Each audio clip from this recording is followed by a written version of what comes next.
You are now entering Video Village. And if you rub the belly of the laughing Moloch statue, you'll get nothing but trouble, to be honest.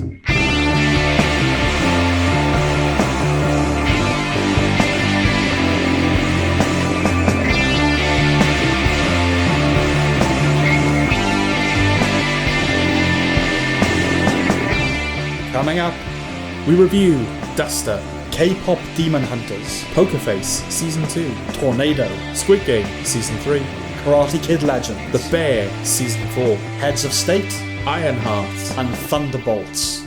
Asterisk. We're going to start with a Sam's Lexicentre.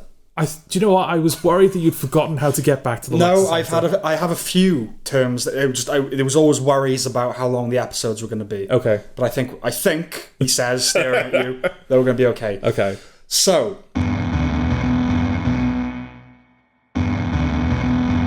It's time. Sam, Lexicentre. Definition.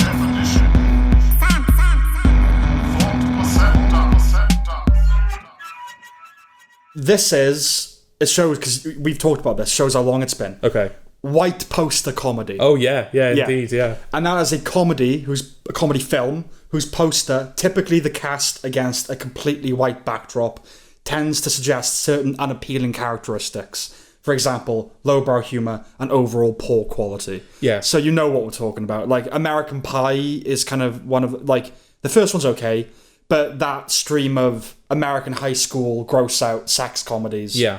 they all have the just white. They shot it in the studio. Yeah. You know. Totally white background. We've actually had two this year, which kind of Yes. inspired the turn Which of phrase. one? Yeah. It was the Amy Schumer one. I've forgotten it already. Kind of pregnant. And You're cordially invited. those are the two. Yes. Yeah. It's literally Amy Schumer and the cast against a totally white background. Totally white, yeah. And then You're Cordially Invited is Reese Witherspoon watching Will Ferrell wrestle an alligator. Right. Once again against a completely white background. There will always be exceptions, so don't write in. with all your... No, it's kind of, I guess, if we're trying to think of like the etymology, as it were, of it, like National Lampoon, something like Animal House, which was like drawn, but with a white background. Yeah. And like that was a very famous, obviously, college comedy. Yeah. So all the sex comedies after that are trying to like evoke the spirit of Animal House. Yeah, because I think a lot of those comedies, it's sold on star power, right? Yeah. It's like, oh, you want to go see this film because Will Ferrell's in it. Mm-hmm. And there's literally nothing else about the film that's worth seeing. So the poster is literally just Will Ferrell. Stark and just him. Yeah. Yeah. So that's it. White poster comedy.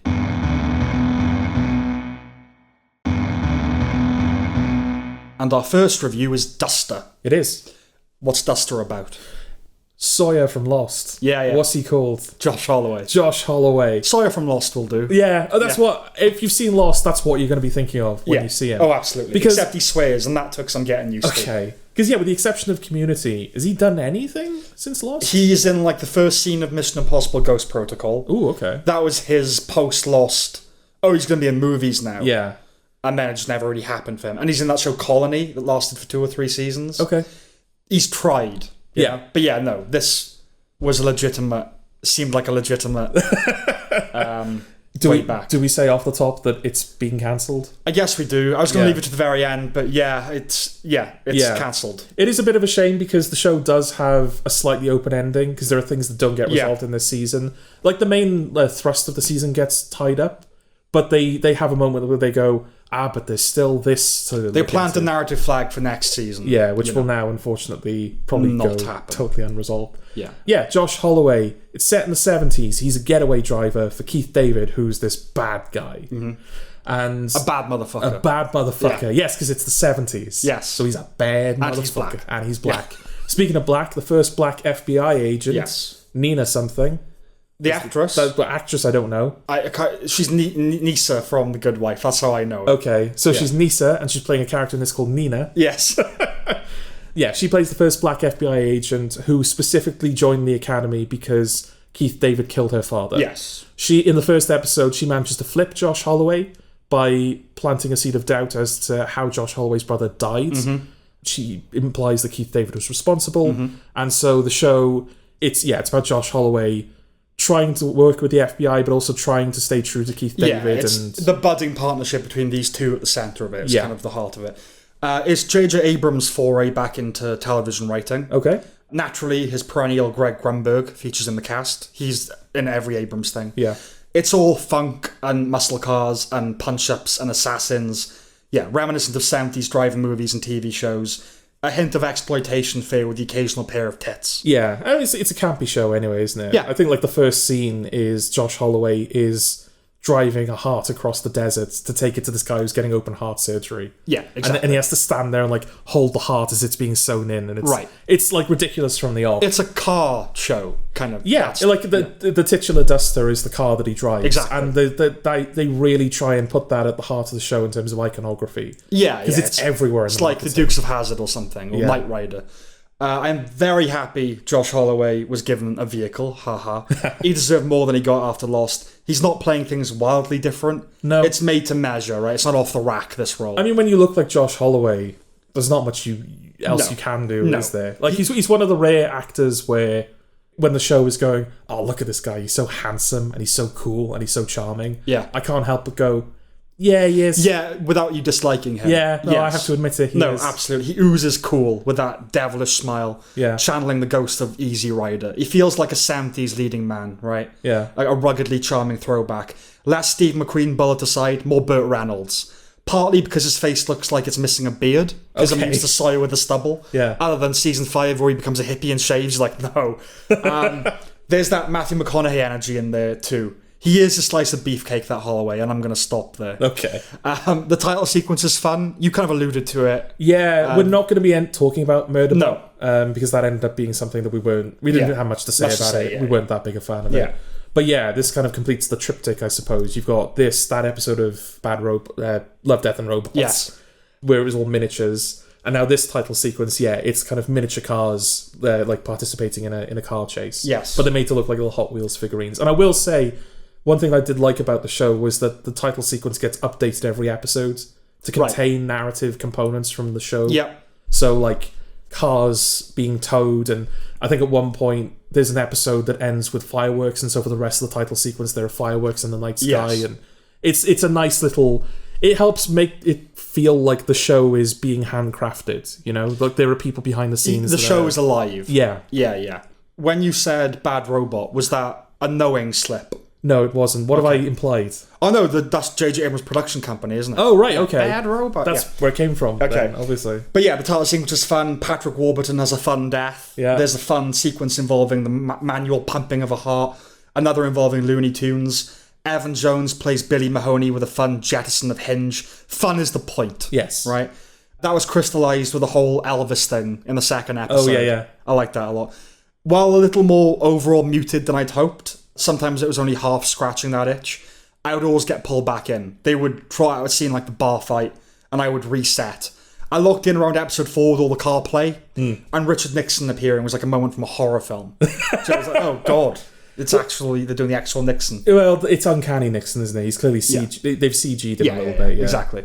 As it got deeper into the season, the more I connected. The wedding episode, where it seemed more about character and hijinks, that was the watershed for me. Okay. And I know that's the case because when they used Simon and Garfunkel's America, I was on board. Okay. Because that's one of those songs Yeah. for me. Well, that's a song that you're going to write one day, isn't it? Indeed. That's an inside joke. One of the listeners will get it. And the finale was solid and entertaining. It's been cancelled. Yeah, that is a bit of a shame. But at the same time, like, I guess Keith David was the biggest thing about that show, Yeah. and they sadly killed him off. Yes. But in the context of the series, had it gone on as long as they wanted it to, that would have been, hey, it's cool, they set up this premise, and then, like, no, it turns out that was only the first season. you know? But now it's a mini-series where he's very much the central figure. That's all I've got for Duster. Okay, I will say that the little subplot with Mary Cruz from Prison Break, where she's taking on the trucker union, that to me felt like a subplot where it was kind of like, if you eat your vegetables, you get back to the Josh Holloway stuff. That's kind of, we're allowed to do the 70s exploitation tit stuff because we have a strong female subplot. It's politically correct history kind of thing. Okay. Not against it, but like, I'm reading the LA Quartet by James Ellroy at the minute, which is LA Confidential, like all those books. Right. And yeah, that's depicting the realities of like, you know, the noir films from the 40s. It's all, yeah, dame she, you know. And while they're not exactly mensches, it doesn't go into the darkness of a lot of that stuff. Yeah. This does. It's all, you know, they call black people niggers and they're doing this stuff. That's kind of what Duster is doing to an extent, not to that extent. But if we're going to have our throwback, we need to impose a modern attitude on it somewhere. Do you know what I mean? Okay. To show we're not doing it completely sincerely. Yeah. But no, I enjoyed it, and that's it. You know? Yeah. So, yeah, I mean, I wouldn't tell people to stay away from it because it's going to go unresolved. Yeah. Because I think there is enough resolution there. Yes. And like you said, it's fun. So It's fun. If you're like on board after the first episode, then stick with it. Absolutely. Yes. If you're anything like my mother, just Josh Holloway, that would be enough to make you watch it. Yeah, if you just want to watch a handsome man for a while, Yeah. and you can't find a Timothy Oliphant show for some reason, Yeah. put this on. He's one of those guys that, like, I don't subscribe to the man crush thing, but I kind of get it with him, where Okay. I'm like, I don't have a crush on him. Yeah. It's like, no, he gets all the women, and I don't care, because I like the guy. Do you know what I mean? Yeah. Yeah, it's kind of like Gosling to an extent, before the Barbie years. Anyway.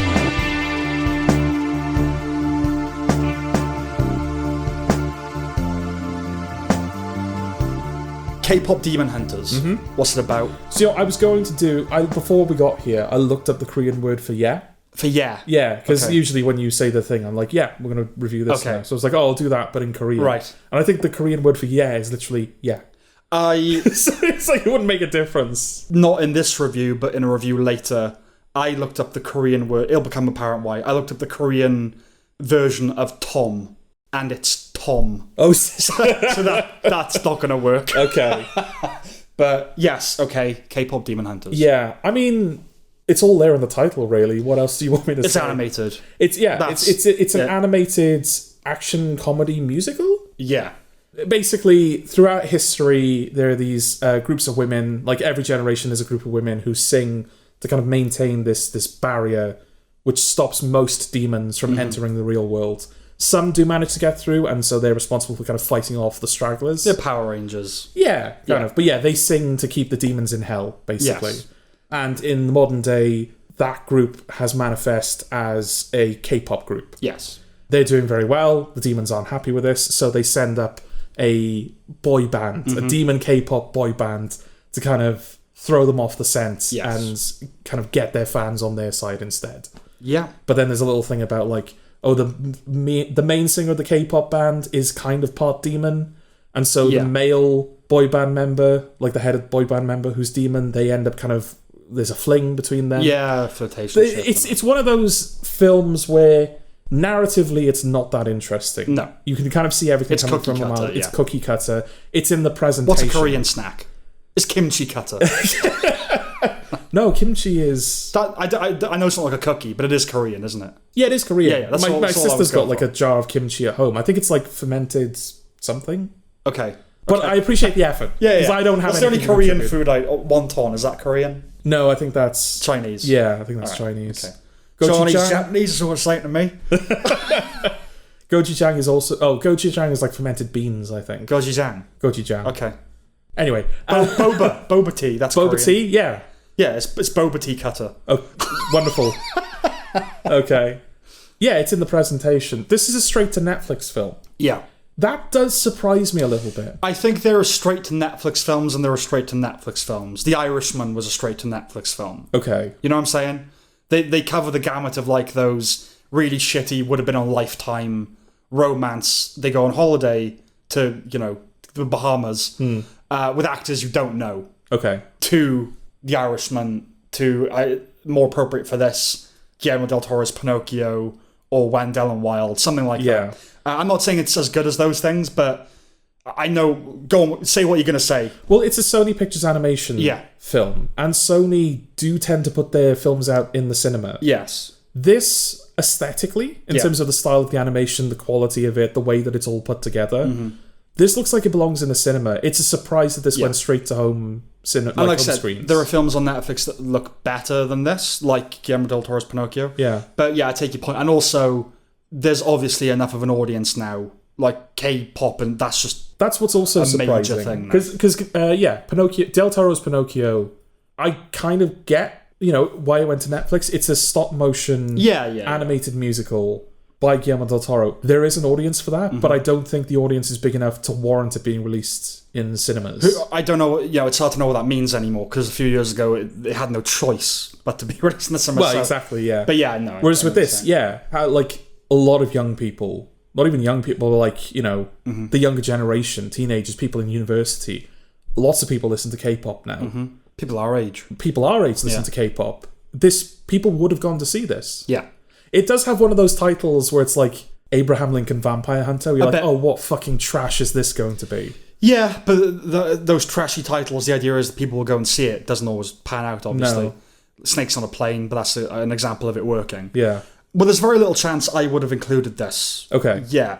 You shouldn't like this at all, basically. Me? You shouldn't like this at all. And you wouldn't if you weren't a bit of a weeaboo. Or Koreaboo, I think is the actual term. Okay. I know you're not a big fan of it. Yeah, it's not the type of film, in terms of its subject anyway. Yeah. I don't listen to K-pop music. No. This film hasn't changed my the mind. music, the music is not to my taste. No. K-pop has its place, evidently, but to me, it's just no good. Like, I just have no time for it, you know what I mean? But the film is a love letter to K-pop. It's not a snarky takedown or anything. No, absolutely not, no. The characters aren't my crowd, you know? Again, it's kind of their tried and tested dynamics, aren't they? You've got the straight one as the lead, who's kind of got a dark secret that she's hiding. You've got the kind of kooky one, and then you've got like the straight-faced kind of morose, like monosyllabic one, but through the filter of not even like Gen Z girls. Yeah. So that. Oh, there was a moment where one of them was like, I've got a film picked out for movie nights, and by film I mean 500 2-second videos on TikTok. Right. And obviously that's a joke, but I was sitting there thinking, I'm supposed to like these people. No, but that's the thing. Yeah, they're like that. And so I was like, they're not my crowd. I wouldn't want to hang out with. I don't like these people. Yeah. But yeah, the singing is auto-tune and annoying. Yeah. A lot of pop acts, East Asian or otherwise, but notably East Asian, are manufactured. They're industrial. The first thing I thought watching this is that they were mirroring that in the plot, but mystically, the ones chosen to fight. Okay. Yeah, there was something interesting there. Beyond that, I got nothing for it, other than I eagerly anticipated it being over. Okay. It's not a bad film. I don't put this in the category of bad film, but it's definitely in the category of I don't want to watch it. Yeah, I think this is a film where I recognise its appeal. Yeah. And I do think for what it is well done. Mm-hmm. But yeah, it's not for me at all. I am not its crowd, and I've got no reason to go back to it. And if you don't like the music... Yeah, that's kind of a problem, because there are... It's a musical. I said musical, kind of in inverted commas, but there are musical numbers in it. No, it's a musical, yeah. Yeah. Singing is a big part of the narrative resolution, That's kind of... The final fight is kind of a sing-off while they're fighting demons and everything. Yeah. I did think that... Because, in the middle of the film, the lead girl, Rumi, I think her name is, she's kind of hiding the fact that she's a demon, but then when she sort of is having conversations with the head of the male boy band, they're kind of falling for each other, and so she's kind of coming to understand that, like, oh, not all demons are bad, actually. They're kind of being controlled by this evil entity, and a lot of them are just trapped down there, and it's kind of shit. Right. So when the other girls are like gleefully mowing down demons, and they're writing this like diss track called Takedown about how they're going to slaughter all the demons, she's like, do you know what, guys? I don't think this is us. I think we're kind of starting to embody the thing that we're actually fighting against, and it doesn't feel right. But then the end credit song for the film is that diss track, Takedown. Yes. And that felt like it was mixing messages a little bit, because it's not played ironically. No, but yeah, it's having its cake and eating it. Yeah. Like, thematically, we can't put this in but you want to hear it, so we're just going to let you hear it. Because they don't even play... I think, again, there's a moment in the film where she is, to herself, she's modifying the lyrics so they're actually quite nice and wholesome. Yeah. We don't get that version. We get the version where it's we're going to kill all this. Don't be wrong, I don't want to hear it. But that's obviously the thinking, is you want to hear the song, so we'll just put it over the credits. But I take your point. If that's the last thing that we hear, it's a weird... Yeah. I think we've become squeamish as well about having villains, just villains in kids' films. Okay. If you look back at the old Disney, they were bad and they died. Okay. Gaston. That's not even old Disney, that's 91, but like Gaston dies. Yeah, rightfully so from what I understand. Rightfully so. Ursula, Maleficent, villains. Yeah. Now it's like, they're villains, but, They've got a point. It's always about like, oh, we just have to see things a bit differently. Yeah, like you think of Syndrome even in Pixar. Just about even you see like why he's a kid. He just wanted to help. Then he turns bad. Dude just gets sucked into a propeller at the end of the film. Yeah, absolutely. Yeah. But that's the thing. It's not a case of, oh, this is the only villain we've got, so we need to make them kind of redeemable. Mm-hmm. Usually what they do is they'll have an even badder guy. Yeah. Kylo Ren and Snoke. And that one gets like killed. But they're not the focus. Yeah. So it's like we're still killing the bad guy, but we're minimizing like how much that's featured, so you're not even really thinking They're about always also vague evil. It's just they don't have character. No. You can't, we were screaming for having villains that have character as well. Because, oh no, because then you might like him, kind of ironically, and then you don't want him to die. The Gaston thing, everyone loves Gaston. No one fucks like Gaston. Yeah. But he does die at the end. Does he say that in the film? No. But, that's the essence of the character, isn't it? Yeah, well, they've got Gaston, like, walking around Disneyland, don't they? And people, like, going up and, like, taking photos with him and sparring banter and everything. Yeah. Exactly. So, and Hades is the best thing about Hercules. Okay. I don't know if he dies. But you take my point. The villains used to have character, and now they're just effete, like, we're misunderstood. Oh, fuck off. Yeah. Just be a bad guy. In this, because, there's one of those villains in this. It turns out, like, the head of the boy band did do a horrible thing in his past. Yeah, but that's the thing. But now he's like, oh, but I kind of want to be redeemed. But the actual... A good demon, like. Yeah, exactly. But yeah, the villain in this, the main, like, the big bad that they defeat at the end, it's like just a wall of energy, isn't it? Right. Exactly. It's not even anything. It's not even corporeal. It's just... Yeah. Yeah. So, this film definitely has its audience, and you'll probably know from the poster and the trailer whether you're that audience. We aren't. Yeah. And if you're not, I don't think this film's going to change your mind about K-pop. No, there's nothing for you if you don't like K-pop. No. Yeah.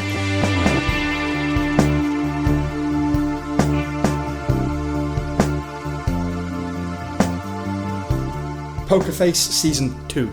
We talked about Season 1, right? Briefly. Years ago. Yeah, it was like a quick review we did before. When this season started, I found I wasn't engaging that much with it. Okay. Probably a result of murder mystery fatigue. I didn't care to keep up with the juggling act of the multiple Erivos. Okay. Right? Even though she didn't write it, it felt like an excuse to demonstrate her facility for accents. Yes. You know what I mean? Yeah. The early episodes of the season didn't particularly distinguish it from the current televisual slate. It doesn't help that I find shows with an episodic nature off-putting in the first place. I even found Natasha Lyonne a bit off-putting initially.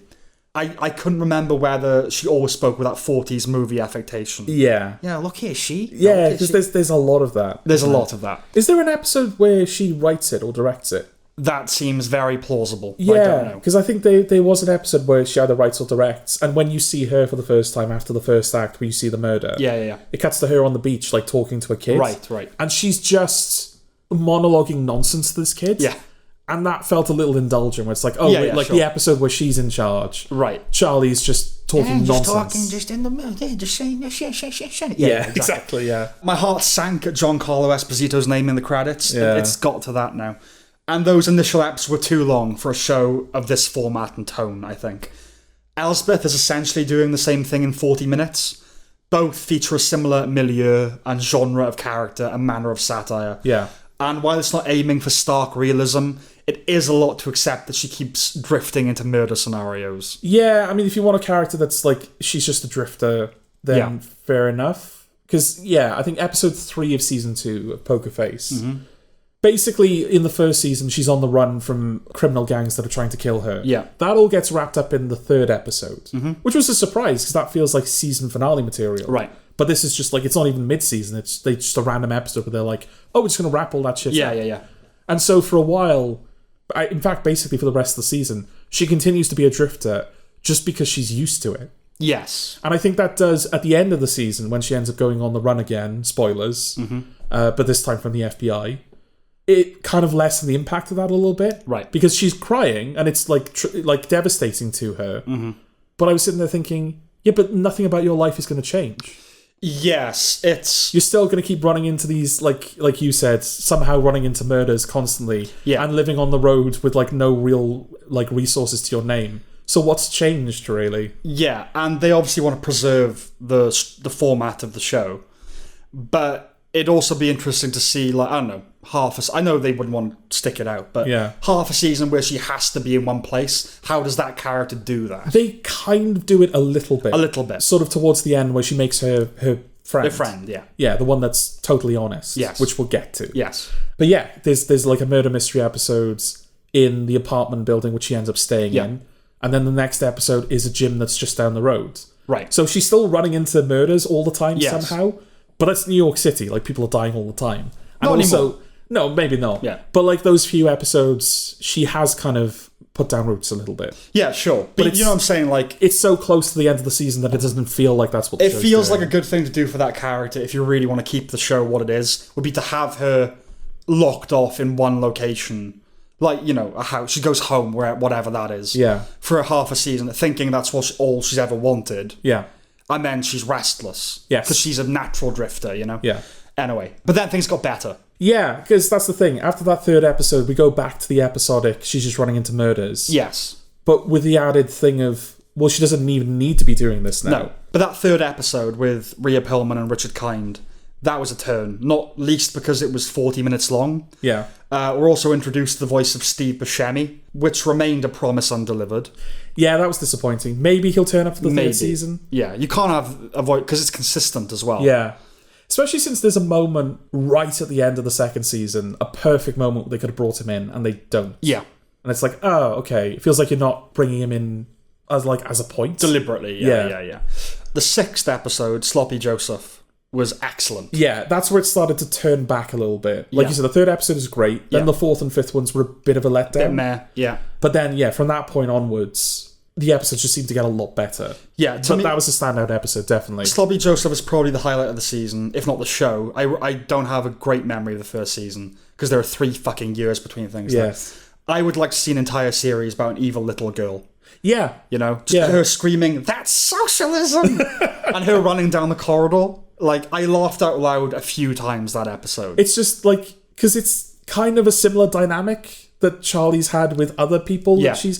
But it's a little girl. A little girl. A cute little girl. A cute little girl. That's just, like, it is evil. It's kind of like the orphan kind of thing. Yeah. But it's like great when you see the reality of it from the adult perspective, where it's slow-mo, she's running down the corridor and it's all dramatic, and then it's just like a little kid just like slapping her heels down. It's great. The teacher walking past going, "No running." Yeah. And it is quite good. But yeah, that little girl, like, she sabotaged the kid's magic trick so that he killed a hamster. Yes. Because she didn't like that he was doing well. Yeah, no, exactly. It's She's basically Summer from School of Rock. Yeah. Right?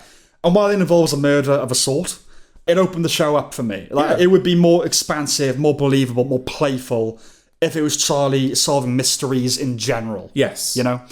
From then on, I had a good time. Even as my reservations lingered, some of my reservations, I think I just accepted it for what it is. But you're right, I think it did get better as well after that. I liked the heist episode, though I'm not sure whether that's just because I really like Heat. Yeah, and Heat is a big part of the DNA of that episode, isn't it? Definitely. Yeah.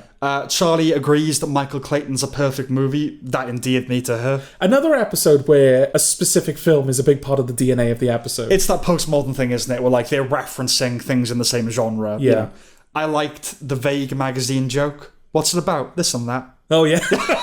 Like, it's dumb as hell, you know, but I'd be lying if I said I didn't laugh. Well, it's fun, isn't it? And again, this is more so than Duster even. This is a show that just wants to have fun. Definitely. Yeah. Yeah, absolutely.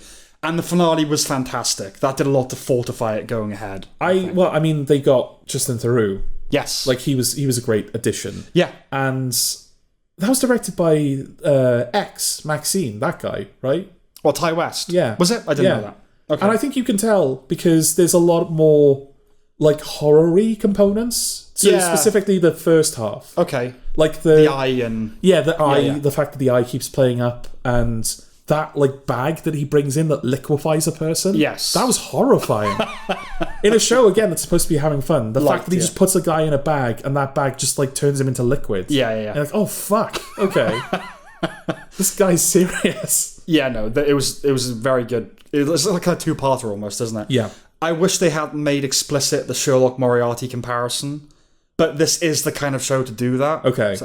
And then they counteracted it by giving Charlie a Sherlock cliffhanger moment that they didn't flag. Okay.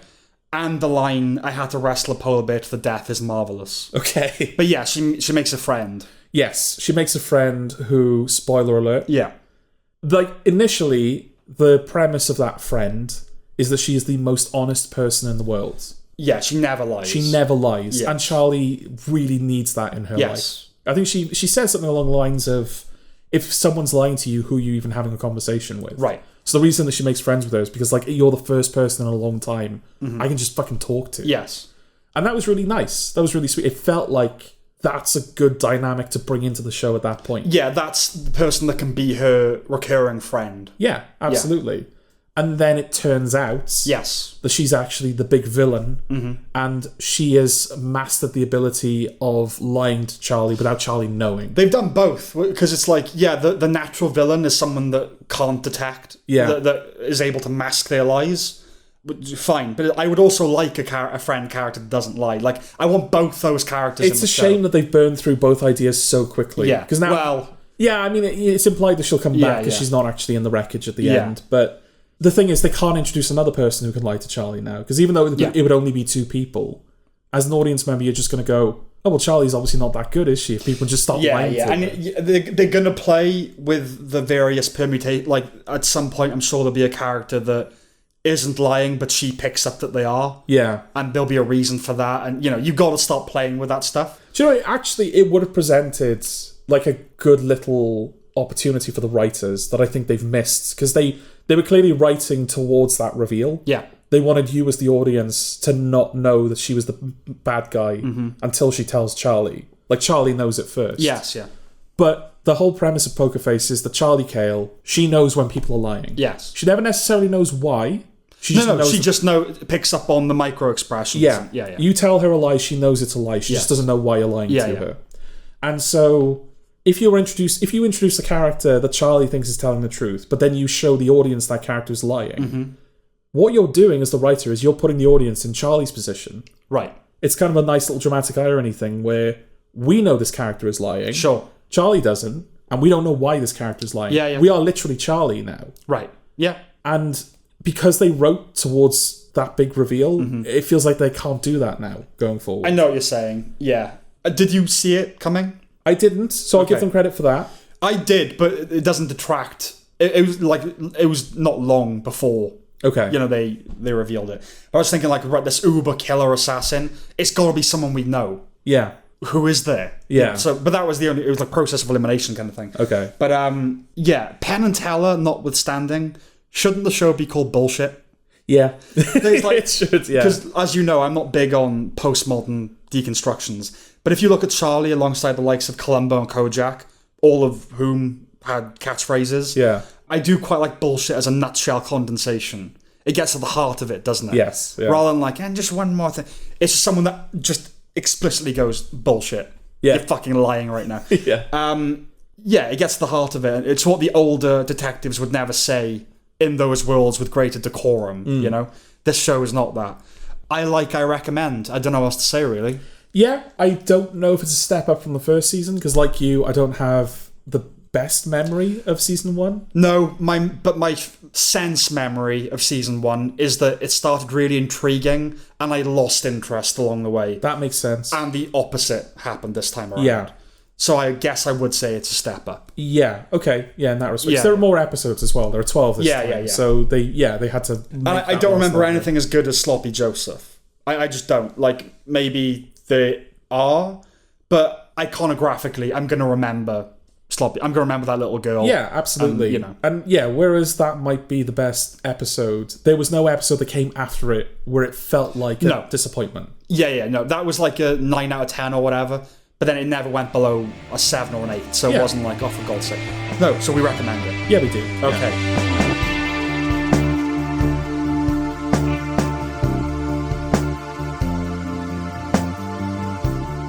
Tornado. What's this one about? There's a young Japanese girl called Tornado. Yes. Her father gets killed. She's not having that. No. So she swears to kill the people that did it. And it's set in the Highlands in the 18th century, I think, the 1700s. And it's a band of violent brigands looking for her. She's going to take revenge. Yeah. This is one of the strangest films I've had to review. Okay. And not because the film is weird, but because its problems are. Now, we've kind of talked about this. Yeah. But the first issue is the structure. We open cold with Tornado fleeing the brigands. Yeah. She hides in a house. They're not far behind. They search the house for her. One of them finds her, but then he has to leave. She runs away, finds refuge. That's about 25 minutes of screen time. Then we flash back to Tornado and her father travelling on the road.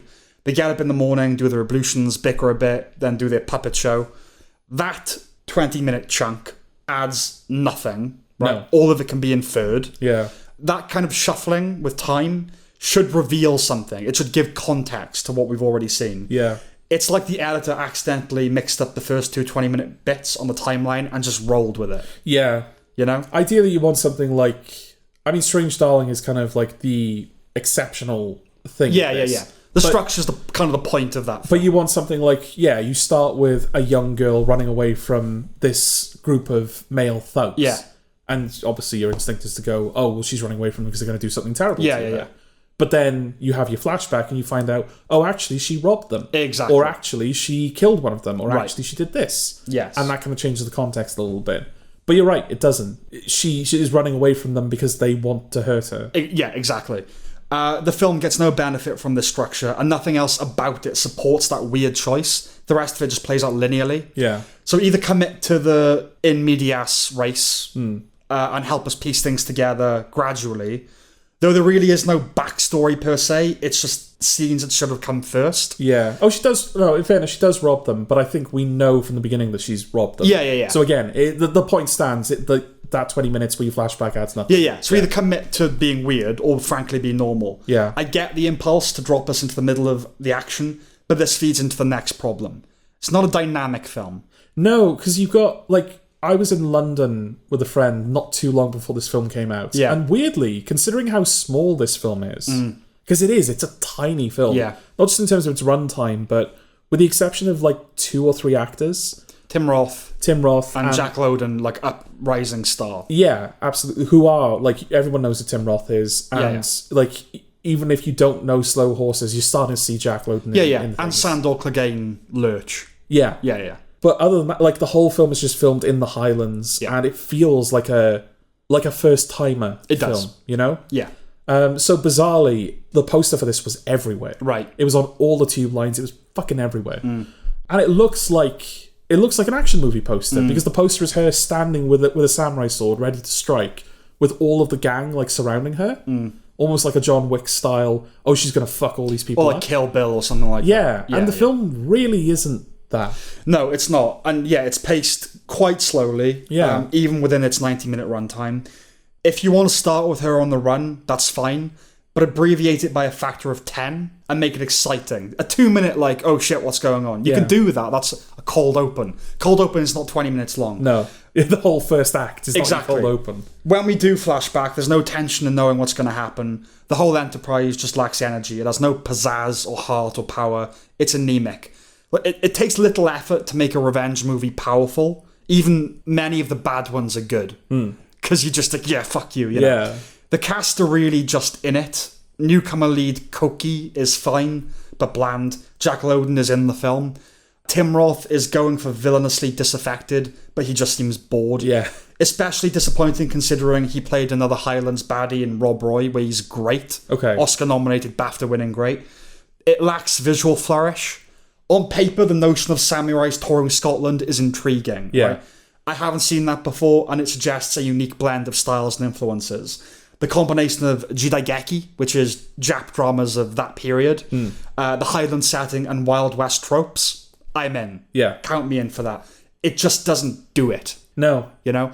Amongst other things, the DP Robbie Ryan shot The Favourite and Poor Things. Oh, well, this does not feel like that. No, I don't know what happened here. It just looks like a thing that was filmed. Well, that's the thing. It doesn't feel like a film that demands anything of its technicians. No. Because literally, none. the whole thing, with the exception of like a couple of camps, the whole thing is on a mountain or in a forest. The only department that felt like they had some work was the costume department. Yeah. Because those costumes have to be made. Yeah, or maybe Foley. Because if you're filming outside Foley. constantly, Right. on like in a famously windy place. Yeah, you yeah, might yeah. have to reason with that a little bit. Yes. But yeah, it's a naturally beautiful place. So even with a bad camera, you can make that look decent. Right. And it doesn't. They're not using bad cameras. No, it doesn't. And it's not bad cinematography. No.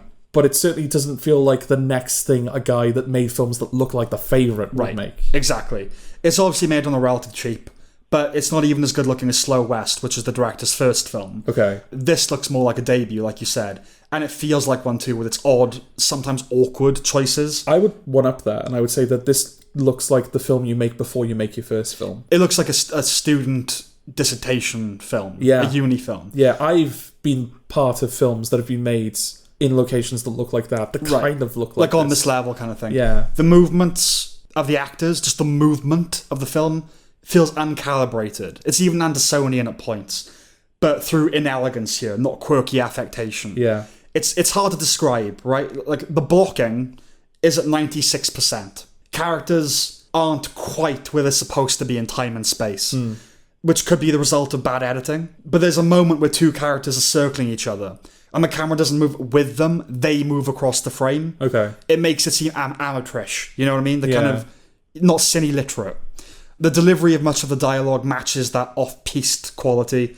The stiltedness occasionally reminded me of Garth Marenghi. Oh, really? Not as glaringly bad. This requires better trained eyes and ears. But I think many viewers will experience what I'm describing as a jagged essence, but won't be able to put their finger on it. It'll just tickle their brain without it sneezing. Okay. You know? Because it's not bad, it's a bit not right. Uncanny Valley territory or Uncanny Highlands. A similar charge can be levelled at the violence. It's so low-key, it's kind of laughable. Okay. Not skimping on the blood, one of the kills in particular is arterial.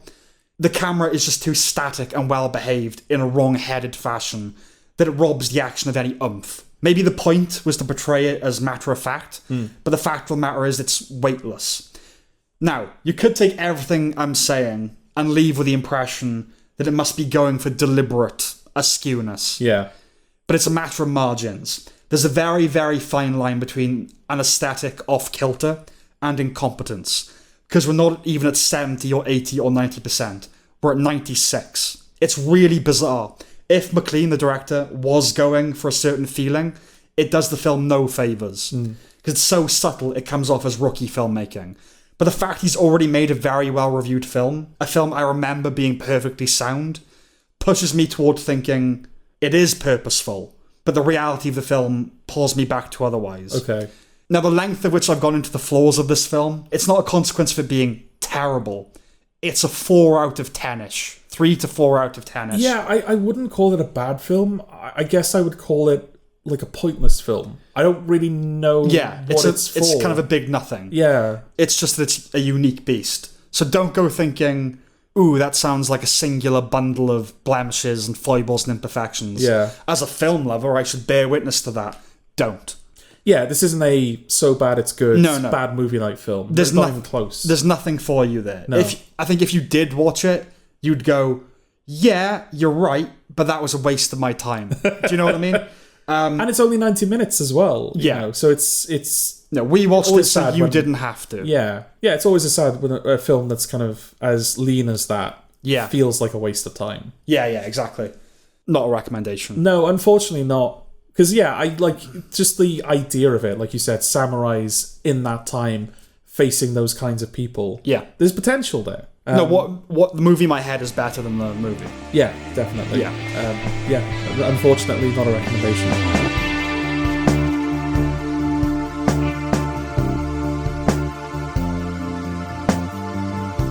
Okay, Squid Game Season 3. The story continues. Absolutely. I watched this with my sister, finally, because the plan was to watch the second season together, but I hadn't seen the first, so she got impatient and just Right, watched the okay. second. So we sat down and watched season 3 together. And that was nice.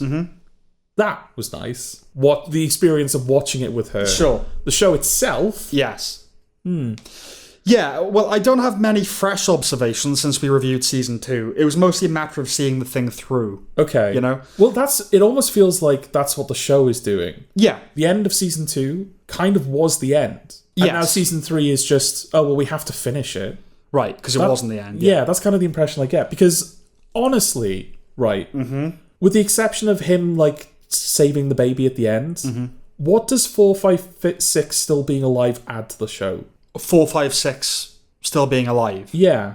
What do you mean? Well, he's the main character, isn't he? He's been the main character. Oh, that's his number, is it? Yeah. Oh, I can't remember his name. Gi-hun, I think. Yeah. Yeah. I'm probably going to call people by their numbers just Fine. because it's easier to Yeah, remember. yeah. But yeah, he's got basically no dialogue. He's not really a part of the events of the story until No. the back half. Yeah.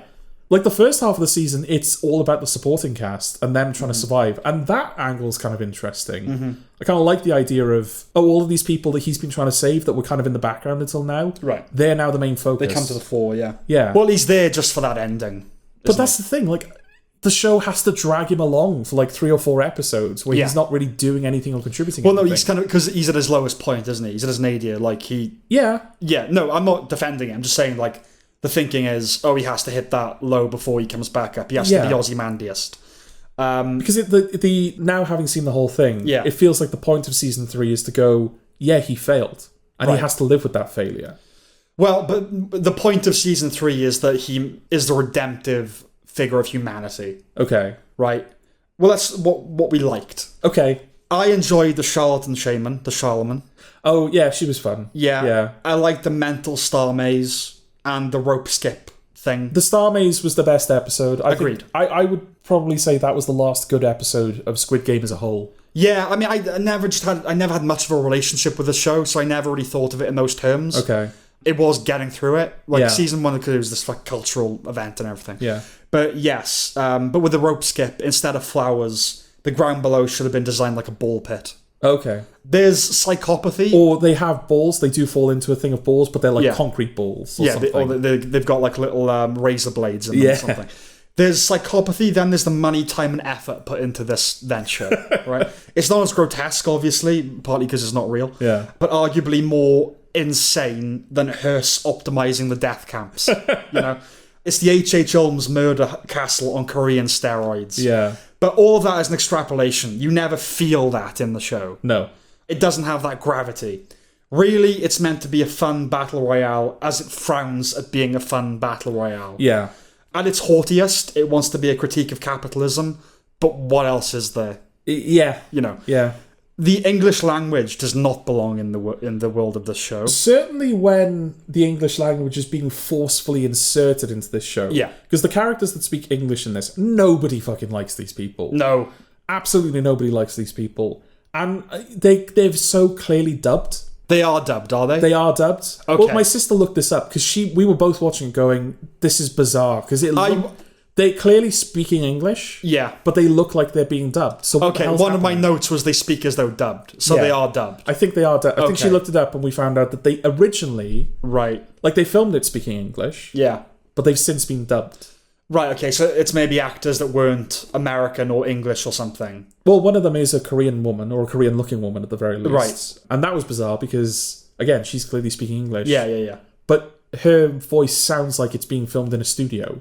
Like, it didn't match the environment at all. But what we're saying is, like, so the actors were, like, German or something like that, and they wanted them to be American or English, so they dubbed I don't know what the motive was. I suspect that they filmed it in English, but because the director was not English speaking, and this is speculation, I don't know, but because they're not English speaking, or because they're not used to directing English speaking people, it didn't sound good. So they didn't get a performance out of it. Yes, they had to dub it in post. Well, it wasn't improved greatly. Absolutely not. It does make you wonder what the hell was the original audio like. Exactly, yeah. Well, yeah, the English language does not belong in the world of Squid Game. But then I was thinking, is it really a Korean series? Right? I don't know what people think of it in Korea. Yeah. Whether its international success makes it something to be celebrated or presented. Yeah. Like Britain, you know, it's not just Bond and Harry Potter. We're Mike Lee, too. Yeah. But we are proud of Bond and Harry Potter, so who knows? Whatever the case, the Westerners solidified for me the fact that it's not a K series, it's a global one. It's a Netflix series. Yes, yeah. But I won't pretend I'm well watched in K-drama. But it was like, this is not a Korean show. It feels like if people went to Korea thinking, oh, your TV is Squid Game, they'd go, no, that's the fucking That's the shit that's on Netflix. No, the best K-drama is this, That's my impression of it, is that they may have, it may have started from an authentic place, and there might be actual Korean people, who make Korean stuff working on it, but it certainly has become its own beast, doesn't it? It doesn't feel like... Yeah. Well, it's Western, but literally, there are now Westerners in it. Weird, talking, dubbed Westerners. Yeah, and the ending well. Well, I have just one little more chunk to say, and we can get to that. Yeah. Well, I was grateful it was only 6 episodes, but they could have been shorter. It lost steam, then partially regained it. For the most part, I was mollified, I think would be the right word. Okay. If not entertained. At the end, no great revelation, no fresh or major insight. His ending, I was like, we all knew that, didn't we? Yeah. But I'm okay with that. I never wanted that out of Squid Game. I was never as big a fan of the first season as a lot of people were. No. I don't really know what I wanted out of it, but I guess I got it. Okay. But yes, the ending, it appears to just be a setup for a spin-off. Yes. Which feels like a betrayal. How? Well, it's like their Uncle Tom's. This is why I looked up that. Oh, right. Because their Uncle Tom's, because it suggests an inferiority complex. It's like you have 3 seasons of this show, and your ultimate ending is, but now look, there's an American version of it. Right. It's like, no, that shouldn't have been the most important. You don't end on that. No. You can still do that if you want. Yeah.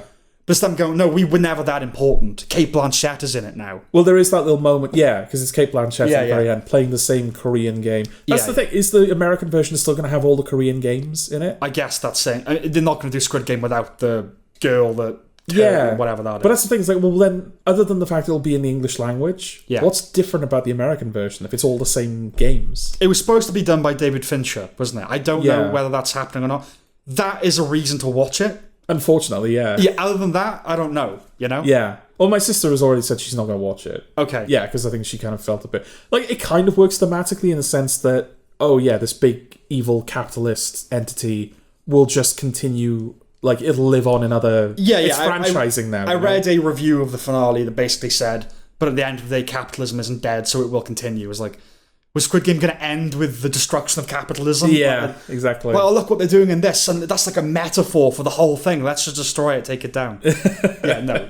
Silly. Yeah, but the front man, he nods at Kate Blanchett, so it does feel like a passing of the baton. Now you will take over the mantle. And if that was even the penultimate scene, you go, okay, there's a future, but that's literally the ending. Yeah, and it felt like, oh, you should have had more self-respect than that. Yeah, but that's all I got really. Yeah, I was really disappointed with it, which is kind of surprising because I wasn't a big fan of the first season. Yeah. I remember feeling more positively about the second season. Mm-hmm. That felt like a step up. And I know that, I think broadly speaking, people were disappointed with the second season. Yeah, that would definitely be a minority opinion. But I definitely remember liking the idea of, it's has a mythological component. Like someone who's run the gauntlet before has to do it again, Well, that's all the stuff I liked about it. Because I think the main criticism for season 2 was that, it's really repetitive because they're just doing the games again. But that's what worked about it, is that, like you said, he's run the gauntlet before, so he's going in now trying to save everybody. And they're not having it. They don't believe him. But then when they find out that he does, they think that he's actually tricking them. Yeah. So the front man actually goes into the games himself and is sabotaging from within while trying to pass himself as 456's friend. Yeah. It's just like, that's great, because there's like a little impersonal drama thing that all the characters aren't clued in on. Mm-hmm. The fact that the faceless soldiers in the pink uniforms and everything, one of them is now a character that we're following. Right. She's got her own motives, and it's like, okay, it's actually taken the world that it set up in the first season and it's building on everything. Yeah, it's expanding the universe, yeah. Yeah. And then this season, it all just kind of you have that big shootout at the end of season 2, and it's like, what's he going to do now? Nothing. That's what he's going to do. Yeah, you know what? On reflection, the season has the energy of the show got cancelled, but they had one more season to wrap it up. Yeah. Because they split this, right? They filmed it as one, but they split it into two. Yeah, they should have aired it as one season. I think if you'd aired this as the second half of season 2... I agree. It might have still felt like a drop-off, but the fact that it's kind of miserable and everyone loses would have felt like the point more than it does. Yeah. Because now it just feels like you've made me wait all this time for nothing, basically. It's also just very ham-fisted, like the allegorical, of its capitalism, but also just the he's like this messianic figure. He represents, he will not be corrupted like humans are, ... Yeah. Well, yeah, we know. Yeah. And a baby is in it now, and it's like, oh, really? We're doing that's that? the thing. That shit's great. When she like gives, it's she gives fine. birth in the maze, and then the people are like, "Oh, let's make the baby a player." Yeah, that's ridiculous and fine. Yeah. But it's there just for the purpose of like, oh, so we can kill everyone. Yeah. Because the baby's a contestant now. So it all it's like philosophical ideas drilled down to their broadest, most basic. Like, it's a baby. Yeah. So do you kill a baby or do you? But it was always big, right? It was never like subtle. So I don't know. Like I said, I think I wasn't disappointed, but Okay. I never had high hopes for it. Yeah. It was just like, yeah, okay, it's over, fine. Okay. I do think as well that season 2 did a decent job of like establishing characters that you kind of didn't want to die. Right. Like the mother and the son and the trans character. Like there were characters in there where you were like, I know that not all of these characters are going to live. Mm-hmm. And that's kind of a shame. I kind of wish some of them would. Right. So those deaths were always going to be kind of effective. Mm-hmm. More so than just like the cannon fodder, you know? But the final like Squid Game in the sky or whatever they end up calling it. Yeah. Like all of the likable characters have been killed by that point. The only people that go into that finale are 4, 5, 6, the baby, and a bunch of bastards that you fucking hate. I know there's no tension because it's like, well, none of these guys are going to live. So yeah, what am I worried about? And I know there's a grimness to the even though it's hopeful and redemptive in a way. There's a grimness to the ending, and that they were like, yeah, look, there was never going to be a big. Nothing was coming in to save these people. It was going one way. That can be good if done right. I was going to say, but I was like, no, I wanted a twist. You needed to mix it up. In theory, that sounds interesting. Yeah. You're waiting for the moment where he is able to get back, like pull himself up by his bootstraps and take them down. But there's just no beating capitalism. Yeah. Yeah. That sounds like it could be interesting. Yeah. And they've made it not interesting. Yeah, no, the type of show, it didn't need to have that grim kind of fatalism.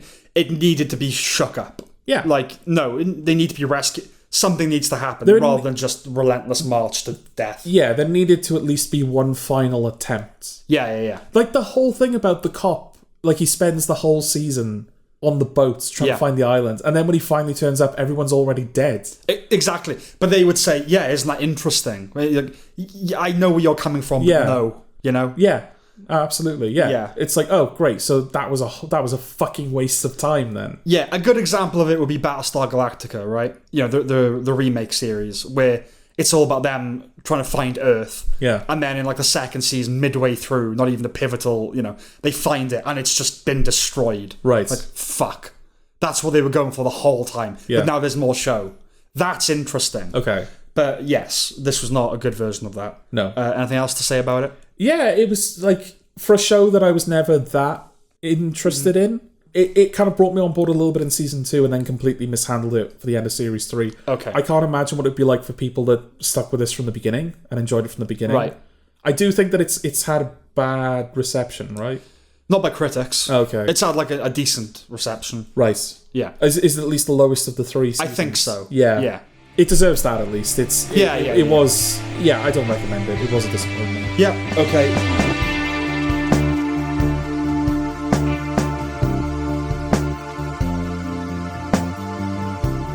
Karate Kid Legends. Mm-hmm. What's this about? It's about the Karate Kid, but he's not a Karate Kid. He's a Kung Fu kid. Yes. Learning karate and also doing a bit of boxing because he's teaching a guy to do some boxing. Right. You know Jackie Chan? Yeah. From the 2010 film? Mm-hmm. He's in it. Okay. You know Karate Kid from the original Karate Kid? Yeah. He's in it. Yeah, okay. They're in it. That's it. That is it. Yeah. Yeah, he lives in Hong Kong, the kid, and then he goes to live in New York. Yeah. And there are evil karate kids. Yeah. And yeah, it's Karate Kid.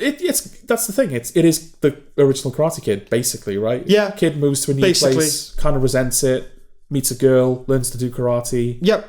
That's that's it. Yeah.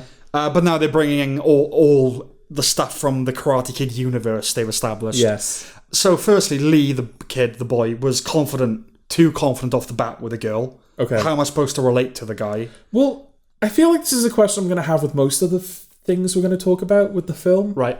Like, how is that different from the original Karate Kid? Well, this is what... Daniel LaRusso wasn't a million miles away from that in the original.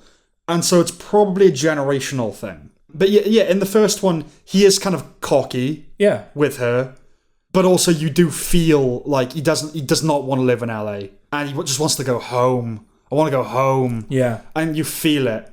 And yeah, I just didn't like... You like Daniel LaRusso. You don't like the kid. And I didn't, anyway. Yeah. Because it's the same with the soundtrack as well. Like, I really hated the soundtrack in this. Yeah, sure. It was just, like, poppy, TikTok-y, just, like not appealing music to me, at the very least. And it felt like the music failed the film. Right. Because it never felt like it was appropriate for, like, tonally for what was happening in the film. But then you think back to the original Karate Kid, and that was kind of a needle drop film, right? There was a lot of 80s music in You're that. the best around. Yeah. Nothing's ever gonna take you now. You're the best. Sorry, go on. So It's a cruel, cruel, cruel summer. Yeah. Yeah. No, So it is. it's a true to the original remake in that respect, in that it's using music, like, of the time. Of the time, yeah. So why is it not working here, but it worked in the original? Worse music. Is it just as simple as that? Partly, right? Okay. Because those are fun songs. Like, you just sang them. Don't slag off Bananarama. No, but that's the thing. You liked it enough to sing it, but, like, are they good songs? I mean, like, I don't want to get into, like, music, but, you know, good song is if you like it, right? A good song is if you like the sound of it. Yeah. I don't want to go into, like, the songwriting of Bananarama, but I like Cruel Summer. Okay. And You're the Best. Yeah, there's, like, a cheesy, rocky component to it. But the score as well in the original, you know, it's brilliant. Yeah. Bill Conti also did Rocky. Yeah, I don't even know if this film had a score. I certainly can't remember anything No, from it. if it did, it's film score. Yeah. You know. Temp score, basically. Yeah. The villain asks Lee where he's from, Beijing, and then asks him if he knows Kung Fu, which should have been a racist question, except the answer is yes. Yeah. Saved by the truth, you know? Yeah. What kind of friend plays guitar to accompany his friend's date? Especially bloody kids these days. Yeah. Who would do that? One of my big problems with the post-Cobra Kai world is that the kids are too proficient. Okay. They're basically parkour stuntmen. One of the charming things about the first one is that they practice martial arts like teenagers practicing martial arts. And while it's no raid, the choreography has finesse to it, and the visuals have a slickness to them. The fights in the original are basically locked off wide shots, or otherwise very conventional handheld camera work. I understand that's a function of the era's limitations, but it's just better. Okay. Making it look cool kind of diminishes the point, I think.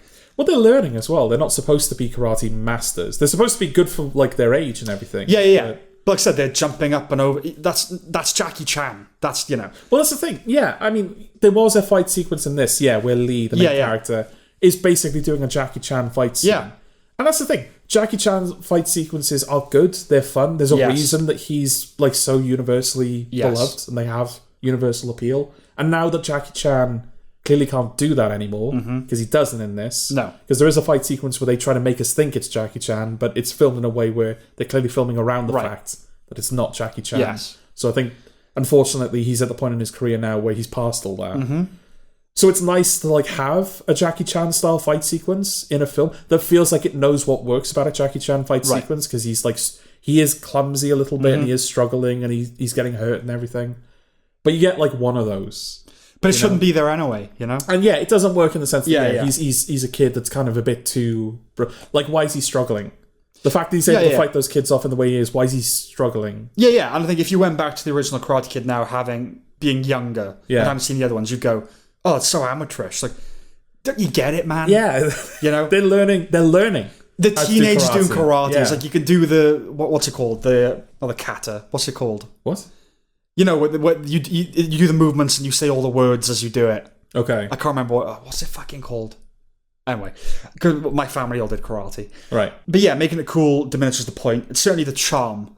And while I appreciate them trying to use New York, the acrobatics over the turnstile montage was silly and excessive, you know? Also, a real, like, New York subway worker would not let you do that. No, exactly. Yeah. But you look at that and you go, it just used to be the crane pose, you know? Yeah. Montage where he's just on a beach with, like, a little bollard. Yeah. And he's just balancing on it, you know? With that music. Lovely music. It was nice to see Mr. Miyagi again, and the voice of the impersonator was spot on. Yeah.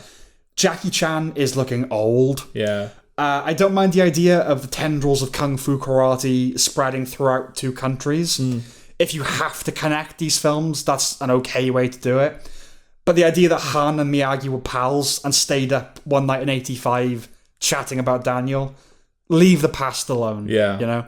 An appeal which can be made to much in modern cinema. Yes. When Mr. Miyagi imparted wisdom, it had gravitas. Not to be all cynophilic about it, but when Han attempts the same, it just sounds like him doling out fortune cookie dialogue. Okay. Though they were invented in San Francisco, so I think I'm alright. Okay. I know you don't necessarily hire Jackie Chan for his acting chops, but he has been better. He's just saying things here.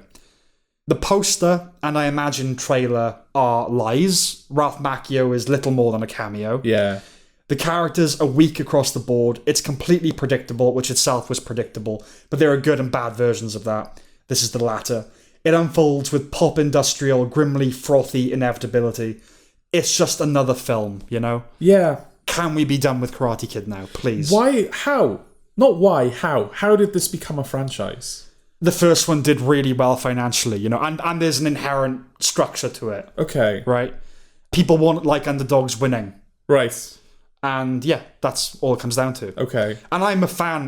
There's a charm to the first couple of sequels. But after that, Yeah. end him. As soon as Miyagi dies, Every- no more Karate Kid. Everyone that I know that watches Cobra Kai talks about how shit Cobra Kai is. Yeah, it is. Like, they shit. stick with it. They keep watching it. Right. But, yeah, like, a guy that I knew that, like, had, like, this job that I used to work at. Like, we would sit down every time and he would be like, you watching Karate Kid? Like, no. Oh, it's fucking terrible. Oh, I can't. And he would just rant about how bad Karate Kid was. Cobra Kai was, yeah. Yeah, it was. Blessedly over now. And this ends with, you get a little Johnny cameo. Yeah. So it's all now. We had Cobra Kai, the Jackie Chan, and the Ralph Macchio karate. I don't know what kind of tournament, because he battles in, like, the 5 boroughs, right? Yeah. It's the 5 boroughs tournament where you have one fight in each borough of New York or something. And the final fight is at the top of a skyscraper. What is this tournament? Because, like, the first one, it's just, like, it's like a homeless camp that they're fighting in. I don't even remember. In, like, the Bronx or whatever. It's, like, in an underpass. Okay. But the final one, they're on top of, like, a Manhattan skyscraper. Right. I'm like, hang on a minute. I like that there's an implied hierarchy of the boroughs. Yeah. I mean, obviously Manhattan, obviously. Yeah. But I like that. Like Staten Island, that was probably like a landfill. Yeah. Yeah, Bronx is, like I said, a bum encampment or whatever. Yeah. Then Brooklyn would be like a basketball court. Yeah. You know. Which might even have been one of the... something like that, yeah. With graffiti on it, you know. Yeah, exactly. Lined by ethnic minorities. Yeah. But speaking of as well, like, this does feel like a cheap film, doesn't it? a cheap mainstream film. Yeah, because it does look cheap. It's got that kind of cheap, overlit lighting to it. Flat. And also, at the beginning, then not for a while, and then certainly at the end when they introduce the tournament stuff, they have on-screen graphics. Mm-hmm. It's like at the beginning when Jackie Chan is shouting instructions to the people in China, you get, like, the Chinese symbol and then the word in the middle as to what it actually means. Then, like I said, there's a while where they don't do that. And then when they get to the tournament, you get, like, round 1 and, like, flames all over the screen. Yeah. And it feels like... Again, the original Karate Kid. It's a bloke with a really bad haircut. It looks like he's a British darts player going, welcome to the All Valleys. Yeah. But that's the thing. I think because it looks so flat, they're throwing the graphics on screen to try and make it look interesting. And they fooled me. And I think they did it deliberately, Sam. Because the first scene is unused footage, isn't it? From, I assume, Karate Kid 2.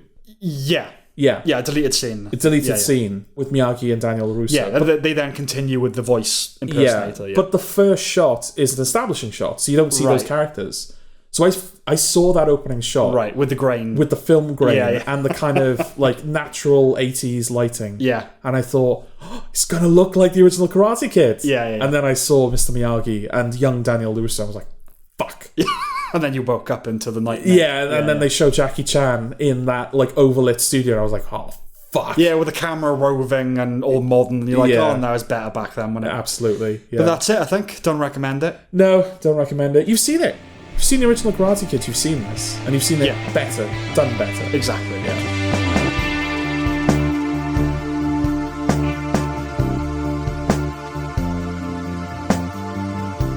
Okay, The Bear, Season 4.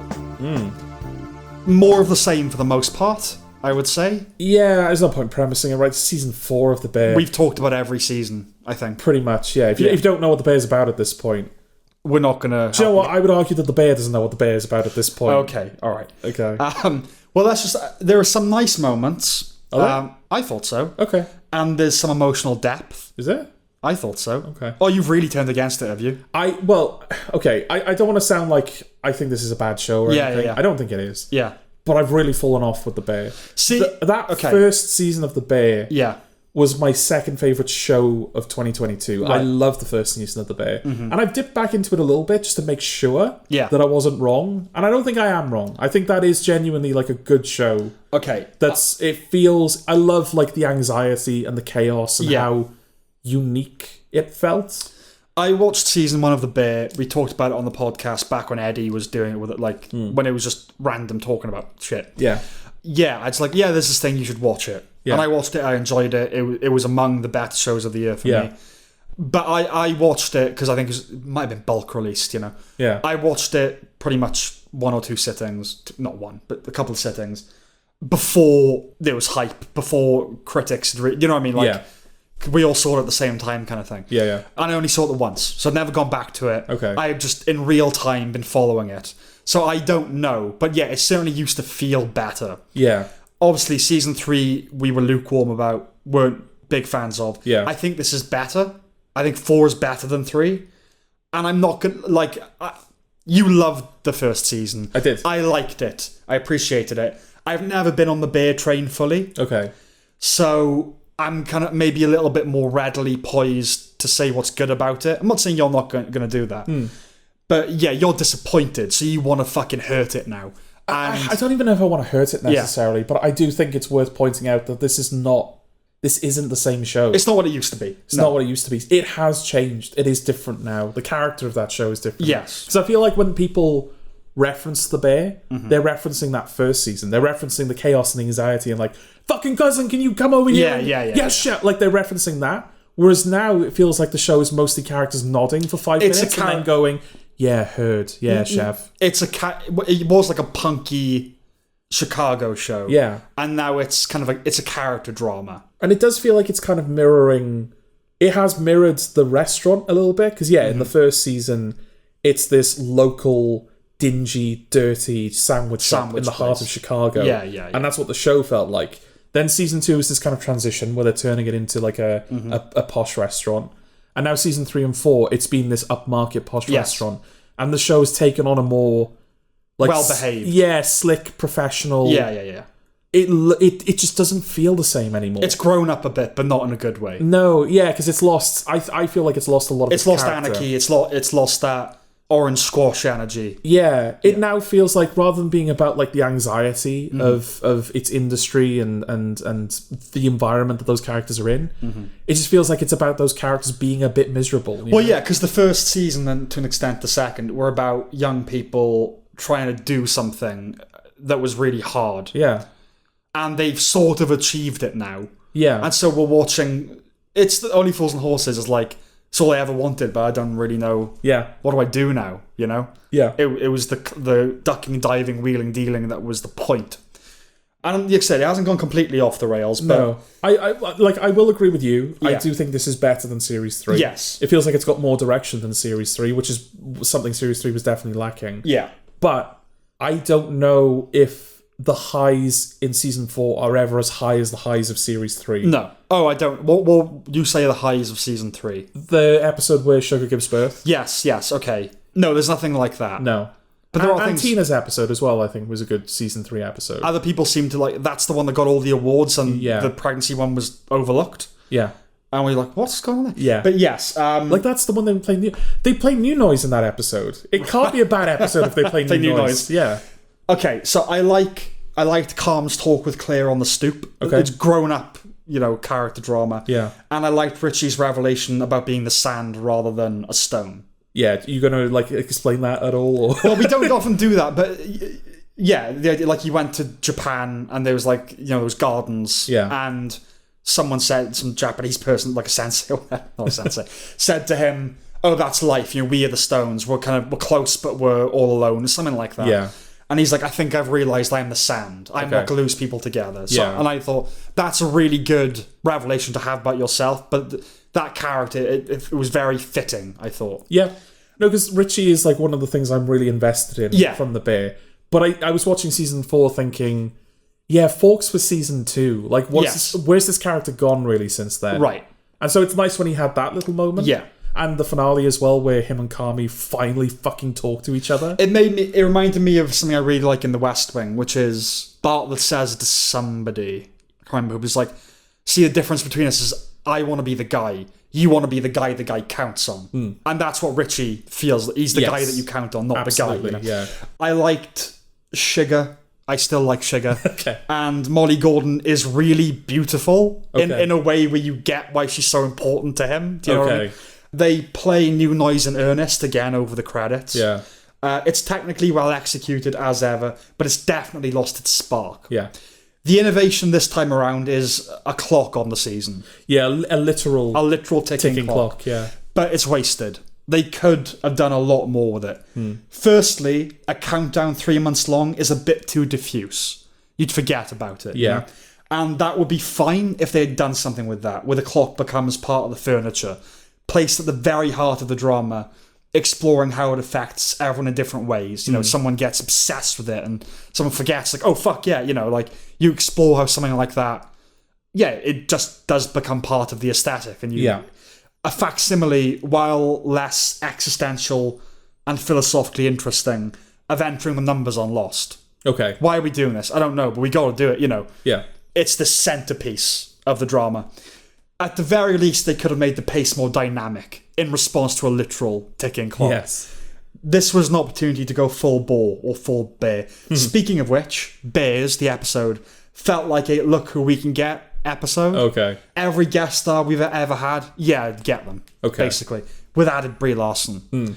I still find it a little strange that the indie world of the bear boasts so many celebrity cameos. Yeah. I'll never get used to that. Also, how big was that table they were sitting under? Oh, I know. Yeah, everyone was under it. Yeah. Everyone in Chicago. They seemed to be making an attempt to resolve conflicts and bridge divides this season. We should probably get one more and wrap it all up, right? While it's not a mystery box show or anything like that, it feels finite. Yeah. The finale brings it back down to the central 3-4 kind of, which was smart. And maybe the point is that Carmen has to leave, if only so he can come back. Okay. You know? It's a step up from season 3, but the back-to-back production robbed it of something, I think. Give it one more season with plenty of time to put it all together and then finish it. Yeah. You know? But we were talking the other day, weren't we? And there's an interesting thing about, does the bear have to have Jeremy Allen White? Because he's about to be Springsteen, and he might want to leave. And maybe this is them teeing that up. Well, it does feel like over the past couple of seasons, it's started to become more Ayo Adebiri's show. Yeah, and there's definitely a thing this season about, I think in the second episode, Shiga says, you know, if you don't want this anymore, that's okay. You don't have to keep pretending to want it. Yeah. And at the end, he's kind of realizing, I don't think I do. I think I want to go. Yeah. Which might be a contrivance so that Jeremy Allen White can leave the show. But I wonder whether they're like, no, the show ends with him, so season 5, that's it. Yeah. Or whether it's he goes, the bear continues. Yeah. Because that first season, it's very much him, isn't it? It's him and Richie. Yeah. And she is kind of she's an ingredient within that, Ayo Adebiri.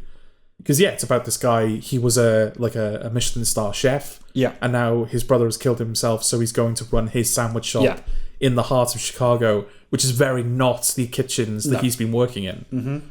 But then, as time's gone, it feels like the show has been putting Sydney on more and more of a pedestal. Yeah. To the point where I actually really don't like her now. I never really liked her. Okay. But it's the fact she's put into the leading category. Yeah. You know. Because her big thing this season, which seems to have been her big thing last season as well, is that she's such a good chef that everybody wants her. Right. And so she has to decide if she's going to leave the bear to go work with this guy or she's going to have total control. Like, oh, I'm so wanted. Ugh. I know. And I know what you're saying. I don't fucking care. There's not many flaws. There's no flaws to the character. Everyone else is. Yeah. And also the fact that she's a black woman, and that makes you think like they're reticent to endow her with humanity. I do wonder. That's the thing. I do wonder because I think she has been involved. I don't know about Jeremy Allen White, whether he's just in it for the acting, but I think she has written and directed episodes, hasn't she? think the episode this season where she's just getting her hair done, that's written by her. Yeah. She directed the opening of series 3, I think. Was that her? I think that was Okay. her. So it feels like she's putting more of her stamp on this show. Yeah, she is. She has written that for other shows as well, though. Yeah, I know, Yeah, but yeah. it's like, oh, well, I'm in this show. Yeah. I'm like more of a I'm part gonna make of it mine. Yeah. Yeah. And so I'm not like implying that she's like writing Jeremy Allen White out No, or anything, but it feels like, yeah, maybe this show's more about her. Jeremy now. Allen White brought us into this. Why am I supposed to accept her as my main character now? I mean, Is that's the perspective I'm coming from. Yeah. But yeah, I do wonder if like, well, yeah, Jeremy Allen White, like we're sort of done with him, but the bear is more than that now. It's Ayo Adebiri and it's all these other characters. Because that's the thing, like in the final episode when they announced that Marcus has been named one of the best new chefs in Chicago, I kind of went, oh yeah, other characters. Right. Like Marcus, I guess he has been on this whole journey that's just kind of been happening and I haven't really paid much attention to Yeah. it. Because yeah, I mean, for me, the bear, it's Jeremy Allen White and it's Cousin Richie. Yeah. And it's Oliver Platt and it's Sugar. And it's kind of the family as well, like Jamie Lee Curtis and everything. It's not really No, this is what I'm saying. chefs. It's finite. anymore. It's really. It's not a big show at all. Yeah. It's a really small show. No, to me, without Jeremy Allen White, there's no bear. Yeah. But we'll see. But I mean, it's okay. Yeah, that's the thing. This was, I know you didn't love it, Yeah. but this was a great show. Yeah. I think this was a great show, and it's become all right. Yeah. It's I'm fine with like if it wants to go in a more dramatic direction. If that feels right for the show, then okay. Because Barry season 4 that ended up being more dramatic and it felt apt. But the bear, when people talk about like Comedy and drama categories. comedy in the drama Yeah, category, the bear is always at the center of that. Yes. And it feels like more and more it's not a comedy anymore. Yeah, it never was, really. But that's the thing, It never you go back was, to but- season 1 and you could make a decent comedy Yes. compilation of the first season. Yes. You'd struggle, I think, season 4. Oh, yeah, and season 3, when that premiere is basically like a shoegaze mood board. Yeah. Yeah, it completely abandoned any facade of Yeah. being...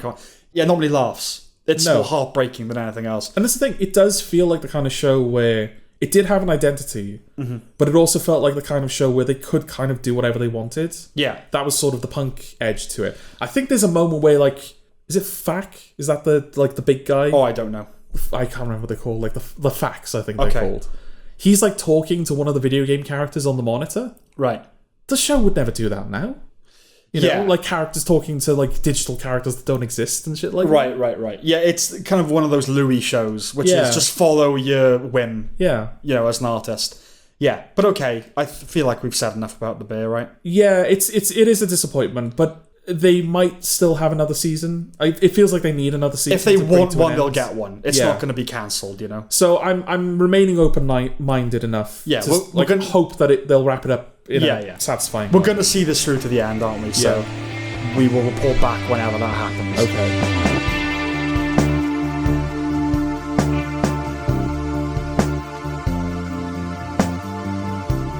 Okay, heads of state. See, you can explain the plot, but the plot is so what? Oh no, absolutely. It involves NATO. Yeah, I don't even think the film cares about its plot. What it is Yeah. it's a buddy action comedy. Yeah. For Idris Elba and John Cena That's to right. bounce off each other. That's all it's for, really. That's what it is, yeah. Yeah. It's utterly balmy. You don't watch it for the realism. No, yeah. Idris Elba is the Prime Minister. Yeah. And John Cena is the American president. And they're both in action sequences fighting terrorists. Yeah, they have to survive together, basically. The film is helmed by Russian Ilya Naishula of Hardcore Henry and Nobody. Okay. I didn't realise that the guy from Nobody did Hardcore Henry. Yeah. It's nice that he kind of graduated from Hardcore Henry to something else. Yes, because he wrote Hardcore Henry as well. Yeah. A pro-NATO film with a Ruski villain. Don't go home, mate. And stay away from umbrellas and cups of tea and windows. Yeah. Stephen Root and Paddy Considine as villains is something for which I'm eminently on board, but the film wastes them. One of my biggest pet peeves is when in-world footage doesn't look the part. Yeah. There were quite a few instances of that. I love Sabotage by Beastie Boys, but I wouldn't argue for its use in more movies. I feel like Star Trek closed the book on that, right? Yeah, that was the lot. Yeah, it's been done. Yeah, it's Star Trek and it's Star Trek Beyond. That's what Sabotage for the Beastie Boys That's is it. in the pantheon of cinema. Yes. Yeah. There were a few employments of the Wilhelm scream, which I don't really have a problem with, but it always makes me think of you now. Okay. The success of the film all depends on the chemistry between John Cena and Idris Elba, and they do have good chemistry. Now, there's no real accounting for this, but I enjoyed Heads of State. Right, okay. The odd couple buddy comedy is a tried and tested formula. Yeah. You just need the right pair for the job. Of course, the US president is a former action movie star with a gun for a surname. Yeah. But they managed to do that America lampooning stuff without it feeling hateful. Yeah, because John Cena, like, he is, I think even in WWE, he was like the all-American hero. Right. That was kind of his whole vibe. He's the one that tells them all that the SEALs have killed Bin Laden. Yes, exactly, yeah. Yeah, Which I still, is the phrase he uses, has always stuck with me. Okay. They have found and compromised to a permanent end. That always, like, that's so badass, that. Yeah. But yeah, he doesn't feel like... It doesn't feel like you're making a point by casting John Cena as the president. No. It doesn't feel like, oh, they've cast this guy to make the president seem slimy and corrupt, or they've cast this guy to make him seem like a buffoon. We like John Cena. No, exactly. So it's like, no, they just cast the guy that, like, that guy looks presidential. Yeah. To, like, in a certain way. And an action movie, he's supposed to be a bit of a meathead, but you find out he's actually not. And yeah. And John Cena more than holds his own. If anything, he outshines Idris Elba, BA, right above it. I laughed out loud at his delivery of the line, "Don't concern yourself with how another man breathes. Boundaries, guy." Right. Thought that was funny. I quite like the tomato fight set piece, which is the opening. I like the little sequences where we see how Noel and the Prime Minister made it back. The first, at least, was quite Shaun of the Dead. Yeah. Don't get me wrong, it doesn't break the mold. No. It's not a great film. It traffics in all the familiar Oh, tropes. it's not even a good film, I would say. Is it a good film? Like, not really, you know? Yeah, no. I think it's a film you can enjoy, as you clearly did, but it's not a good film. No, it's not a good film. It's a decent movie. Okay. Yeah, it traffics in all the tropes, you know exactly where it's going, and I doubt I'd watch it again, but when it was there, I was up for it. Okay. Right? While not remarkably inventive or witty, the script is better than it might have been. Some of the dialogue is a notch above what you'd expect. When they descended into doing a sheep teat gag, I was disappointed in them. So they'd obviously been operating a bit higher than that up to that point. I felt full around the 80 to 90 minute mark. 2 hours, which is what it is, was unwarranted. But its overstaying its welcome wasn't overly gratuitous. You know what I mean? Yeah. I can see sequels, and sure. Okay. That's kind of my feeling about the film. Right. I enjoyed it. I did. Okay. I can't lie. I thought they were funny together. Okay. I liked it. But yeah, it's not in the thing of good film, bad film. Yeah. This is not in the good category. No. I mean, that's the thing. This isn't a white poster comedy. No. But it does feel like a film that was made to put Idris Elba and John Cena together again. Yes. And it is better than a white poster comedy. It absolutely, absolutely. Yeah. I'll give it that. I'll also say that the action, I mean, I guess it makes sense coming from the guy that did Hardcore Henry and Nobody. The action was slightly better than what you'd expect from a film like this. It's all just slightly better than what you'd expect for this sort of thing. Yeah. Yeah. None of it is 5 out of 5. No. Or 4 even. But you're expecting 2 and you're getting like 3 to 3.5 sometimes. Yeah. So, yeah. And it's all just about, like, did you enjoy it? And I did. Yeah. You know? So I guess, yeah, in that respect, fair enough. Yeah. I couldn't get over the fact, though, that, like, this is clearly an expensive film. Mm-hmm. It's straight to Amazon, you know, and this is kind of like, sort of like the other side of the coin. More what you'd expect. Well, because we talked earlier about K-pop Demon Hunters, and this is kind of the other side of the coin in the sense that this looks like a straight-to-streaming film. Because despite the money that's clearly on the screen here, it does look cheap. It does look cheap. But it's like that expensive kind of cheap. It's the kind of cheap you could only look if you'd spent like $100 million on it. That's right. And I don't know how. I don't know how that works. Like, how you could spend that much money on a film, and then you still see when they're using obvious green screen, and the CG still isn't that well integrated. It's some of the fight sequences, you can tell when it's being digitally manipulated. It's the kind of film, the way it looks, where you'd expect a lot of product placement. It's that kind of film, you know? It doesn't, at least as far as I know. But yeah, that's it. I mean, what else to say? Okay, so is it a recommendation? I had fun. Okay. Yeah, I recommend it, but it's not a good film. No. But well, if you like Idris Elba and or John Cena, it's kind of an easy recommendation, I suppose. Yeah. And they get together, so I think I do recommend it. Okay.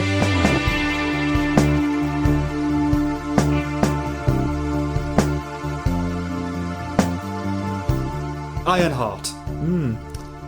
What happened? Indeed.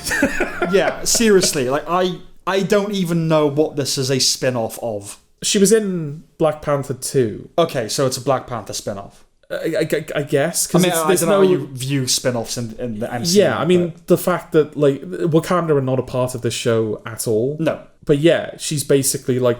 I guess the whole thing is that there's this girl, this young black girl from... Is it Brooklyn? One of a minute. It's one of them. One of, like, the places where poor black people live. One of the places that was featured in Karate Kid Legends. Sure. Is that not the top of the Manhattan? Not Manhattan. Skyscraper.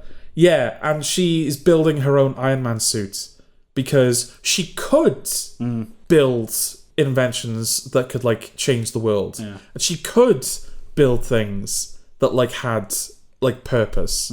But she wants to build something iconic. And the only way she can do that is to build an Iron Man suit.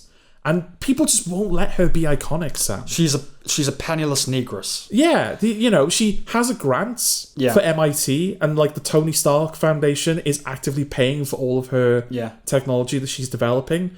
But she doesn't have $1 billion, so she can't ever be as good as Tony Stark, and that's not fair. Yeah, well, the first thing to say is everyone's black. Okay, that's not that it matters, like. But that's where we are here. There's even a moment in the first episode, and it's one of those moments where you go, right, how am I supposed to take that? Right. Where a black character walks into a room full of black people and goes, hey there, black people. Okay. And I'm going, right, is that... What am I supposed to take away from that, man? Well, yeah, again, it shouldn't matter, but it's to say this is a Marvel black thing. Okay.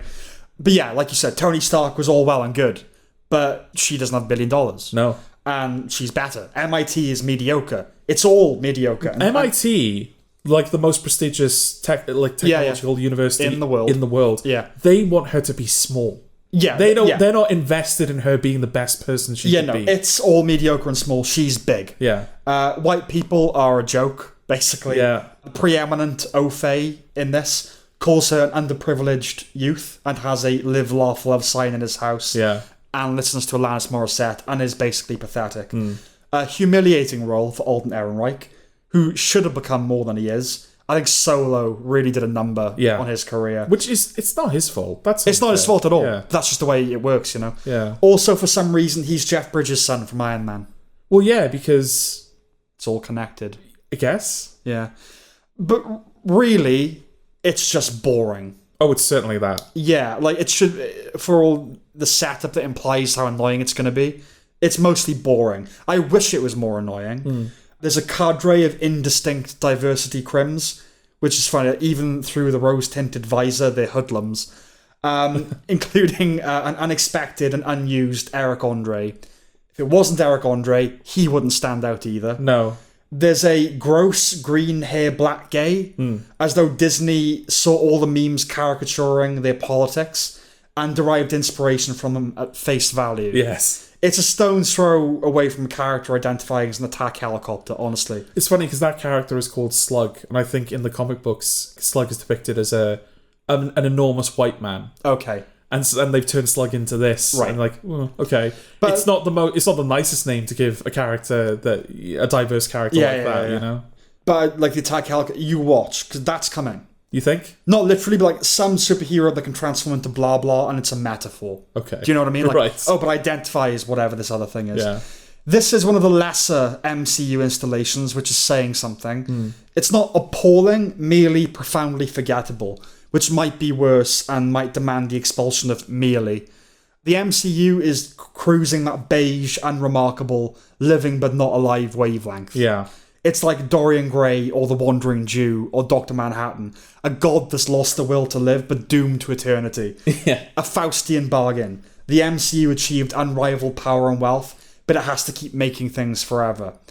And then, as I was typing those very words, Sacha Baron Cohen actually popped up as Mephistopheles for an actual scene of Faustian fucking bargaining.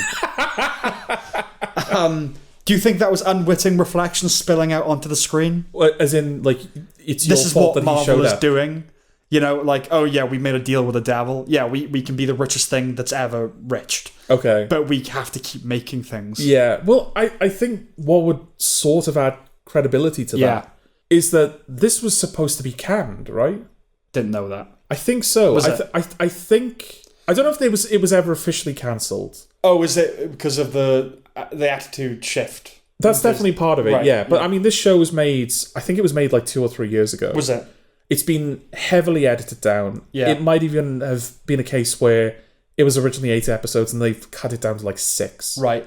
Oh, has Cohen been tacked on then? Because it feels fucking tacked on. I don't know if he's been tacked on. Yeah. But I think that this is definitely not the show that they made. Yeah. And it's definitely not that they didn't want to release it. I'm pretty sure of that. Okay. But I think they were contractually obligated to. And yeah, it does feel like something that would have existed a couple of years ago in the in like the way in the timeline of Marvel. It does, yeah. But yeah. it's here because they were obligated to put it out. Yeah, and who do you cast as Mephisto? A wily fiend that uses cunning and trickery to secretive, sinister ends. A bearded Jew.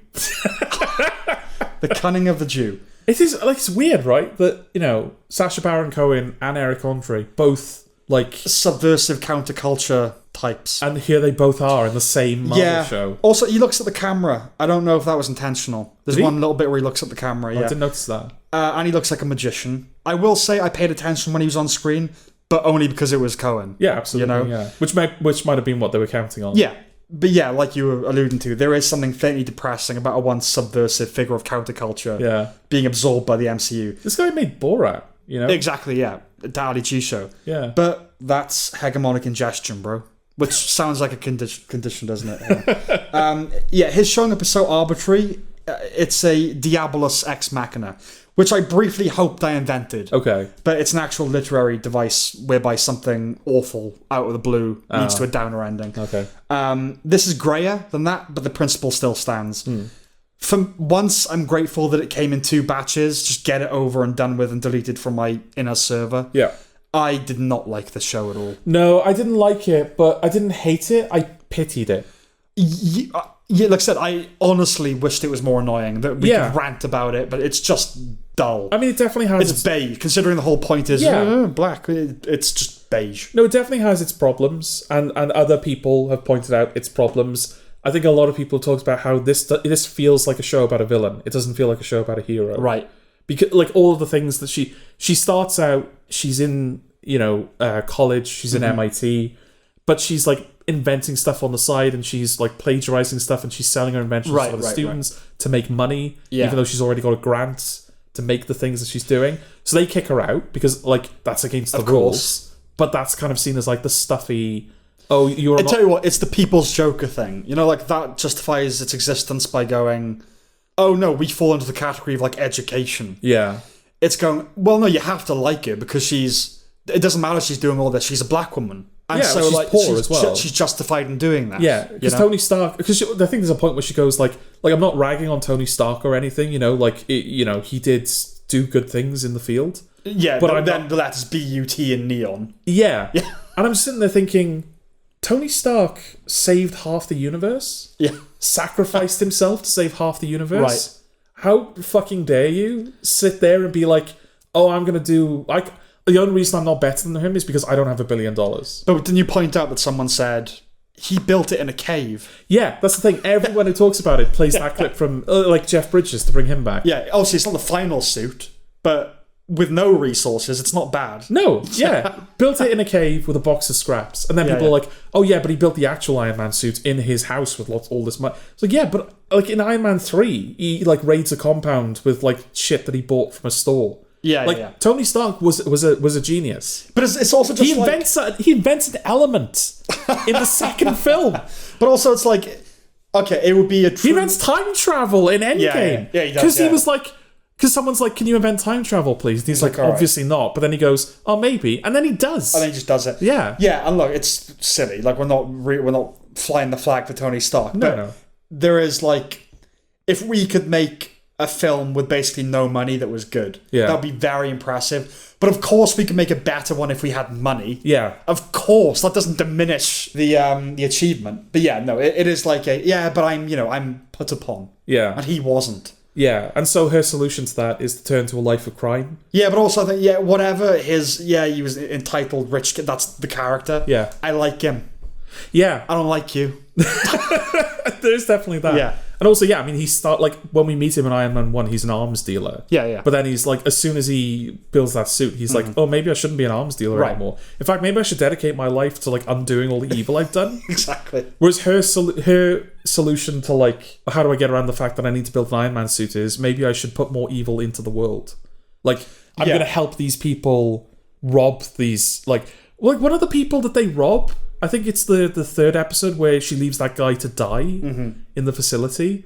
That guy's just like a farmer.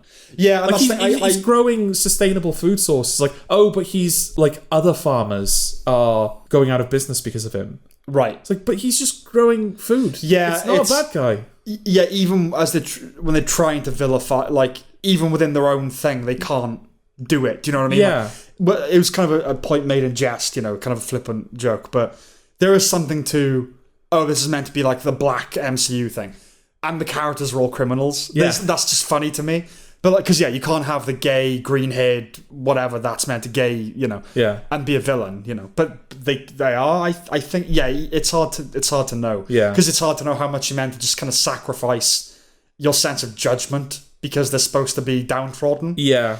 Yeah, I don't do that. Yeah. Also, I think even if Derek Chauvin killed George Floyd, nicking like things from your local boots, it doesn't get excused by that. Right. You know what I'm saying? Yeah. You know what I'm saying? You feel me? Yeah, the whole and I like that her fucking AI friend as well. Yeah. That's the thing is what she's like. Oh, I don't have the resources to like create anything as iconic or great as Tony Stark, and then she accidentally creates a perfect AI. Right. She like falls asleep and the computer scans her brain and it creates this perfect AI. That the holographic technology is so perfect it looks like a real person standing in the room. Her friend has come back from the dead. Yeah. And she still thinks, even though she has invented perfect holograms and perfect AIs, she still thinks, the only way I'm going to get any recognition is to build an Iron Man suit. And here's the thing, I don't think it's a function of that kind of race blindness thing. I can't remember what she looks like. Okay. But I can remember what other black characters looked like, but I can't. That's how bland she was. I actually can't picture her. I can't picture what she looks like. She is like, she's a nothing character. Yeah. We talking about like, it's a villain origin story. Because that's the only thing I can think of when I think of, what's her name? I don't even know her name. I don't know. Ironheart. Yeah, it's the only thing I think also, of. Also, Ironheart's a villain name. Is it? Well, no, it is, isn't it? Ironheart. You don't think of a hero. Okay. Ironheart. You know? I don't know. You think it's ambiguous? Yeah. I don't know, because obviously you've got Iron Man, and then you've got Ironmonger, and Ironmonger is the bad one. Yeah. Ironheart, to me, I think it leans more towards villain. Okay. Maybe that's just me, I don't know. But that's it. I don't want to say also, at the end, because she doesn't have an infinite power source like Tony Stark, she uses magic. Because that's the thing, this show is half magic as well, which it introduces like halfway through. But again, and Mephisto puts they have like supernatural, But like literal black magic. Yeah. You know, so the suit gets like infused with all the magic and shit. I was like, okay, right. Black magic. Like I said, I don't hate it. I pity it because not even Marvel seem to want it. Yeah, and there is a sense they're trying to dial back, right, on the woke stuff. Well, that's the thing. We're about to talk about. We're going to transition into. Yes.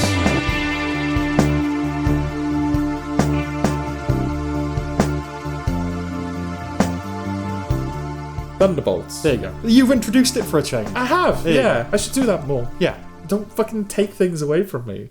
I curate every fucking episode. Well, Thunderbolts came out before Ironheart. Yeah. But yeah, Thunderbolts kind of marks the end of phase 81 or whatever we're on now. 82. Yeah, 82, sorry. Yeah. But yeah, we're now supposed to be transitioning into the new phase of Marvel. And there've been some memos from behind the scenes and announcements and whatnot where it seems to imply that Marvel have kind of realised, the going woke thing, it's not like working for everyone. Yeah. And our products, or at least the returns on our products, are sort of suffering from that a little bit. So we're kind of loosening our grip on it. We're not like leaving it behind totally. Yeah. We are loosening our grip on these things a little bit. But then Ironheart came out like right after Thunderbolts. And it feels like, because this is the chronology they came out in, they just backslid back into those. Right. But they didn't. That's all the stuff they've left behind. Yes. And that's kind of why Ironheart feels pathetic to me. And I kind of pity that it like came out in the middle, came out between Thunderbolts, which a lot of people said was like a return to form for Marvel. Yeah. And Fantastic Four, which remains to be seen. Yeah, so this was seen as like, the best thing they've done in years. Yeah. Is it worth saying what it's about? Well, Florence Pugh Yeah. is bored and going through the motions, and that's how she keeps ending up in Marvel films. Yeah. So it's basically about like her bored and going through the motions. But then Veep is like, I need you to go to a place and kill a thing. So Elaine, please. Elaine, Yeah. my mistake. Elaine tells her to go to a place to kill a thing, so Florence Pugh does that, but then a bunch of other people turn up because they've been told to go to a place and kill a thing. Yes. And it turns out they're all supposed to kill each other, but instead of killing each other, they don't. They don't. And that's the film. Yeah, they team up. Yeah. It's basically like it's a secret, because it's Thunderbolts asterisks, right? So it's actually a secret Avengers film, because by the end, they become the new Avengers. Right. Which is like ridiculous. Talk about hedging your bets. Yeah. The title's like, people might not respond to that. Yeah. Do you reckon that's what it was? It was Thunderbolts asterisk, and then it got a good reception. So like, okay, yeah, cool. New Avengers. I don't know. No, because that is in the film, to be fair, isn't it? Yeah. So, okay, when the opening Marvel ident went all black, I thought, ooh, this is darker or more grown up or something. Well, this is the film. Very sarcastically. Of course, yeah. Yeah. But this is the film that we were going into knowing that it had been called the A24 film of Marvel movies. Exactly, right? Yeah. So I thought that, and then I caught myself doing it. So I paused, then I meditated, Okay. and tried to shed any cynicism going in. Right. Now, I had no choice but to experience the film as an isolated unit, because I don't know where we are or what's going on in this universe, nor indeed the MCU. Yelena being bored and depressed while going through the same old deadly shit Yeah. was an okay idea, Yeah. right? Besides that, it's not bad. Yeah. It's not bad. It's better than a lot of recent Marvel projects, but the churn is still acute, you know? Yes. Yeah, no, it's still, it doesn't ever really escape it's sort of Marvelism. Yeah, does it? it's all just so cleanly made. Yeah. What Scorsese would call entertainment, you know, not cinema. And not because of its quality. We can find something to admire in putting together a polished, unworrying blockbuster. Yeah. But because it's soulless.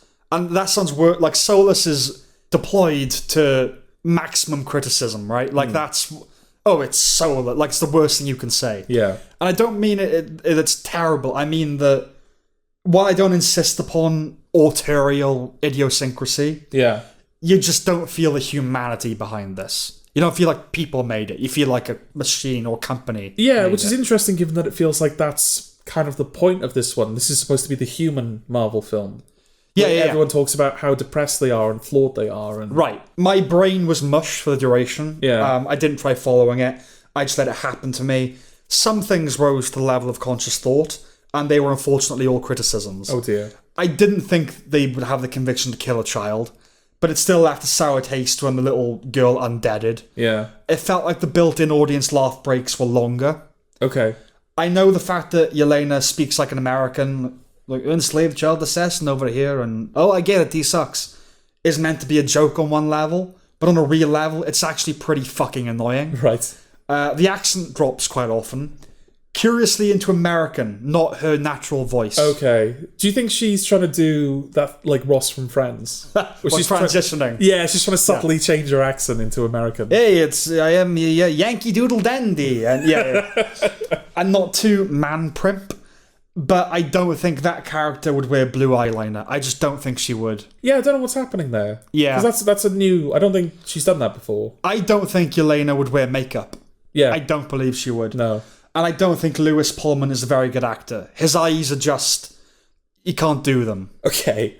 Could it be argued that should be working to the advantage of this character? It could be argued it should be working, yes. Okay. A lot of coulda, shoulda, woulda there. Yeah, because he's literally birthed in this film, right? Like he comes out of a box and he's like, I don't know who I am. Or... Yeah. There's times he's trying to be intimidating and sinister, and he looks like he's just kind of like, I don't even know, his eyes again squinty. Okay. And he looks like he's smelling a fart or something. I don't know. Right. It didn't work for me. They were really trying to replicate that Whedon cross-talking banter. It grew tiring. It's that same old Marvel thing, a massive tongue in a cheek. Okay. The mid-credit scene is a quote-unquote humorous one, and then they follow that up with Starships, Nothing's Gonna Stop Us Now. It's all irony. It's all a big joke, you know? Yeah. Now, they're telling us these are the new Avengers. the reason for that annoying title. And we get a scene of them being Avengery on the streets together. But they're not, are they? No. They even, like, there's even a joke in the film, quote unquote, where Florence Pugh is like, what, all we do is point and shoot, all of us? Yeah. Is it like all of them, they're just human? Apart from, I think, like, one of them has the super soldier serum. Which is like, yeah, just because you said it. It's the thing in the Avengers where, like, Yeah. or Age of Ultron where Hawkeye's like, oh, you gotta listen, I just got a bow and arrow. Yeah. It's like, yeah, that doesn't excuse it. No, I'll tell you what it is. It's that iconic where the camera's circling the Avengers. Yes, in the original that's right. film. And it's like Iron Man's hovering. Yeah. And Thor has his hammer, and Black Widow's like loading her pistol. Just put another clip into the gun. Well, it turns out the new Avengers, they're all Black Widow. We're all Black Widow. Yeah. But that's apropos, because this is like a Black Widow spin-off, kind of, isn't it? Well, Yeah. again, however you want to think of it. Yeah. I don't recommend it. You weren't a fan? No, I wasn't. Okay.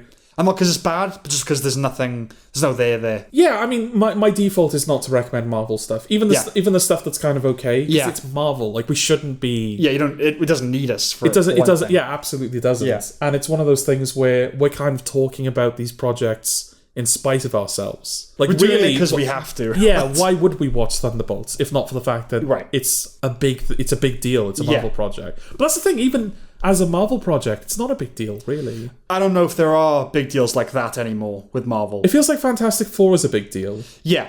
No, that's true. Yeah. Other than that, it's been a while. It used to be like every film Yeah. was a big deal. Not anymore. And now this one's like, oh yeah, this Thunderbolts thing came out. All right, it's better than expected. But I think a lot of people have taken it's better than expected to be it's great. Really good. Yeah. Yeah. And it's not great. Because all of the stuff about, like Florence Pugh is depressed, and David Harbour is depressed, and John Walker, he's like a bad father and kind of a prick. Right. And they're like, yeah, but they're just saying that. They're not really like exploring Like that. an A24 film. Yeah, there's no drama, explorativeness to it. Yeah. It's not delivered in an interesting way. It just shows him like on his phone while his kid's crying. It's like, that's all the drama done, is I it? tell you what, we got to dispel this as well, because A24 made some bad films, Yeah. but because Tom Segura, they did from A24 a sketch that, and they were doing Oscar bait. Yes. An A24, I don't know what Marvel thinks it means. There's no real such thing as an A24 film. Like I said, other than the fact they made some bad ones, is that they've made good films. Yeah. That's what an A24 film is. Good kind of creepy films. When they're horror, but they've made plenty of films that aren't horror. No, I mean, I think even their non-horror films are kind of creepy. Like, Give me an example. well, there's one that we're going to be reviewing soon, so I don't really want to like. Well, talk okay, about but it, yeah, that's what it's going for, right? yeah, because that's a film that, like, I know it is an A24 film, but it feels like an A24 film that this like Other thing guy has has come been dropped into. Yes. Yeah. Yeah, and I get with this, I guess they were trying to say that it's an A24 film means that it's like good and about characters. Yeah. That, I don't know if you can assign. I mean, it's a nice reputation to have, but can you say that like, oh, their brand is that they make good things? I don't know. It's a weird thing, isn't it? Well, I think that is A24's brand. I think people, generally speaking, they see an A24 logo and they think, ooh, mark of quality. I agree. Yeah. But there's kind of a backlash to that I sense as well in the culture, where it's like, I don't know, like there's a self-importance about it or something. Okay. And it's like A24 have just made good films, that's all. Yeah. And yeah, like they really champion indie filmmakers. I guess that's their thing. Yeah, I guess that. Like, good Yeah. indie cinema. Good indie cinema. I did like the visual of like when he goes all black and he's like turning people into shadows. I did. That's the thing. That's all I can really say about it. Yeah, in a no, I'm positive not way. disagreeing with you. It's Yeah. just, it's okay. I think it's the fact that I've seen so many memes talking about how great that is. Like how creepy it is, that like the black outline and the Yeah. teeth. It's like, oh my god, it's so. It's like, you will just take anything that's remotely okay Right. about a Marvel film and just blow it up to being, Yeah. oh, it's amazing. It's not. It's not. It's all right. But yeah, all these films, they just feel that it's just like, Yeah. oh god, all that money. It removes any soul from it. It really does. Yeah. Also, there's like early on when they kill Taskmaster, she Yeah. gets shot in the head and she stays dead. Yeah. Like my impulse was to go, oh, fair play to them for killing a character. But the bare minimum, you were congratulating the bare minimum. Not only that, Yeah. but I stopped for a moment and I thought, oh, hang on, who is Taskmaster? Except why do I care? I even in the I know she was the villain of Black Widow, which in fairness I haven't seen. Oh, but is she? I think she is. Okay. Yeah. But even like when you take that into consideration, I don't think we know anything about Taskmaster. No. So It's they, on Dave, isn't it? That's all I know about Taskmaster. what? It's on Dave. That's all I know. Oh right. Yeah, so they killed a character, but like not a character that anyone cares about, Right. or And also- that had any consequence on the film whatsoever. And let's face it, the MCU, just them killing anybody has no weight anymore after what they've done in the past. Yeah, So, but that's the thing. This is the only character it feels like they'll probably stay dead because Yeah. they're not like well liked enough to warrant bringing back. yeah, there's nothing. Yeah. Yeah. So, ironically, this is probably the most permanent death we're going to get in the MCU. That's because I literally don't know who this person is. Yeah. Yeah. It's not as good as people say, but it's not bad, you know? No. It's just a film. Yeah. It won't be remembered. No, I think if Fantastic Four lives up to Yeah. a lot of what people hope of it, Yeah. Thunderbolts will become like a footnote. If MCU ever ends, I'd be curious to see how it's viewed retrospectively. Whether it's viewed through the lens like, oh, there was the great era, and then, but you know how it's viewed. That's going to be really interesting. Yeah. I just like the idea of it's because phase 5 or 6 really, right? Yeah. It was like the Infinity Saga, Yeah. and I like that there's something to follow that. So what the Infinity Saga 2? It was the Infinity Saga. What's funny about that is, it was the Infinity Saga. Do you ever, when you were a kid, it's like, well, I like it Infinity. Yeah, well, I like it Infinity +1. Did you ever? Yeah. Double Infinity. Yeah. Yeah, no, what's funny about it is it was the Infinity Saga and then it became the Kang Saga. But it's not the Kang Saga anymore, obviously. Right. So I don't know what it is now. The Doom Saga. Doomsday, maybe, or whatever that is. Yeah. This will kind of be my final point on it. I know a guy that, like, when I first met him, we talk about Marvel, and he said that, like, whatever Marvel put out, I'm going to see it and I'm going to enjoy it. I know that I am. Because he was a big Marvel fan. Right. So he said that, I think because the film had come out, I can't remember which one, but it wasn't that good. A lesser. Maybe Ragnarok? Oh, okay. Because people like that. Not Ragnarok, sorry, what's the one that came after Ragnarok? Love and Thunder. Love and Thunder, yeah. I think he saw Love and Thunder and he's like, I enjoyed it. And no one else seemed to. Okay. But he was like, yeah, but I think I'll like anything Marvel do. Right. The last time I saw him, I was talking to him about maybe Ironheart. I'm not 100% certain. But he was like, oh yeah, I haven't really been keeping up with it. Right. It's like even him, someone that by his own admission is like, I will follow them and I will watch everything and I will like it. Yeah. Yeah, and he's dropped off. Right. So it is like it's definitely slipped. And like I said, maybe it does feel like Marvel have recognized that because I think they have said we want to stop making it feel like homework. Yeah. And it does feel like Fantastic Four is a new direction at the very least aesthetically. Yes. For these films. But yeah, taking like just where we are at the moment with Thunderbolts and Ironheart. Yeah, you know, it's not. It doesn't feel like anything. I think for us, it's kind of always going to be some variation on air. I mean, we will see with the Fantastic Four. I think if that's not good, you've lost us. Like, yeah. I don't know what else could get us. We were never on, but what could get us back? Yeah. I'm done talking. As am I. I guess not a recommendation. No, right? not. But you've already seen it, so what does it matter? Exactly. Yeah. Okay, we'll see you next time. All right then. Bye-bye. Bye.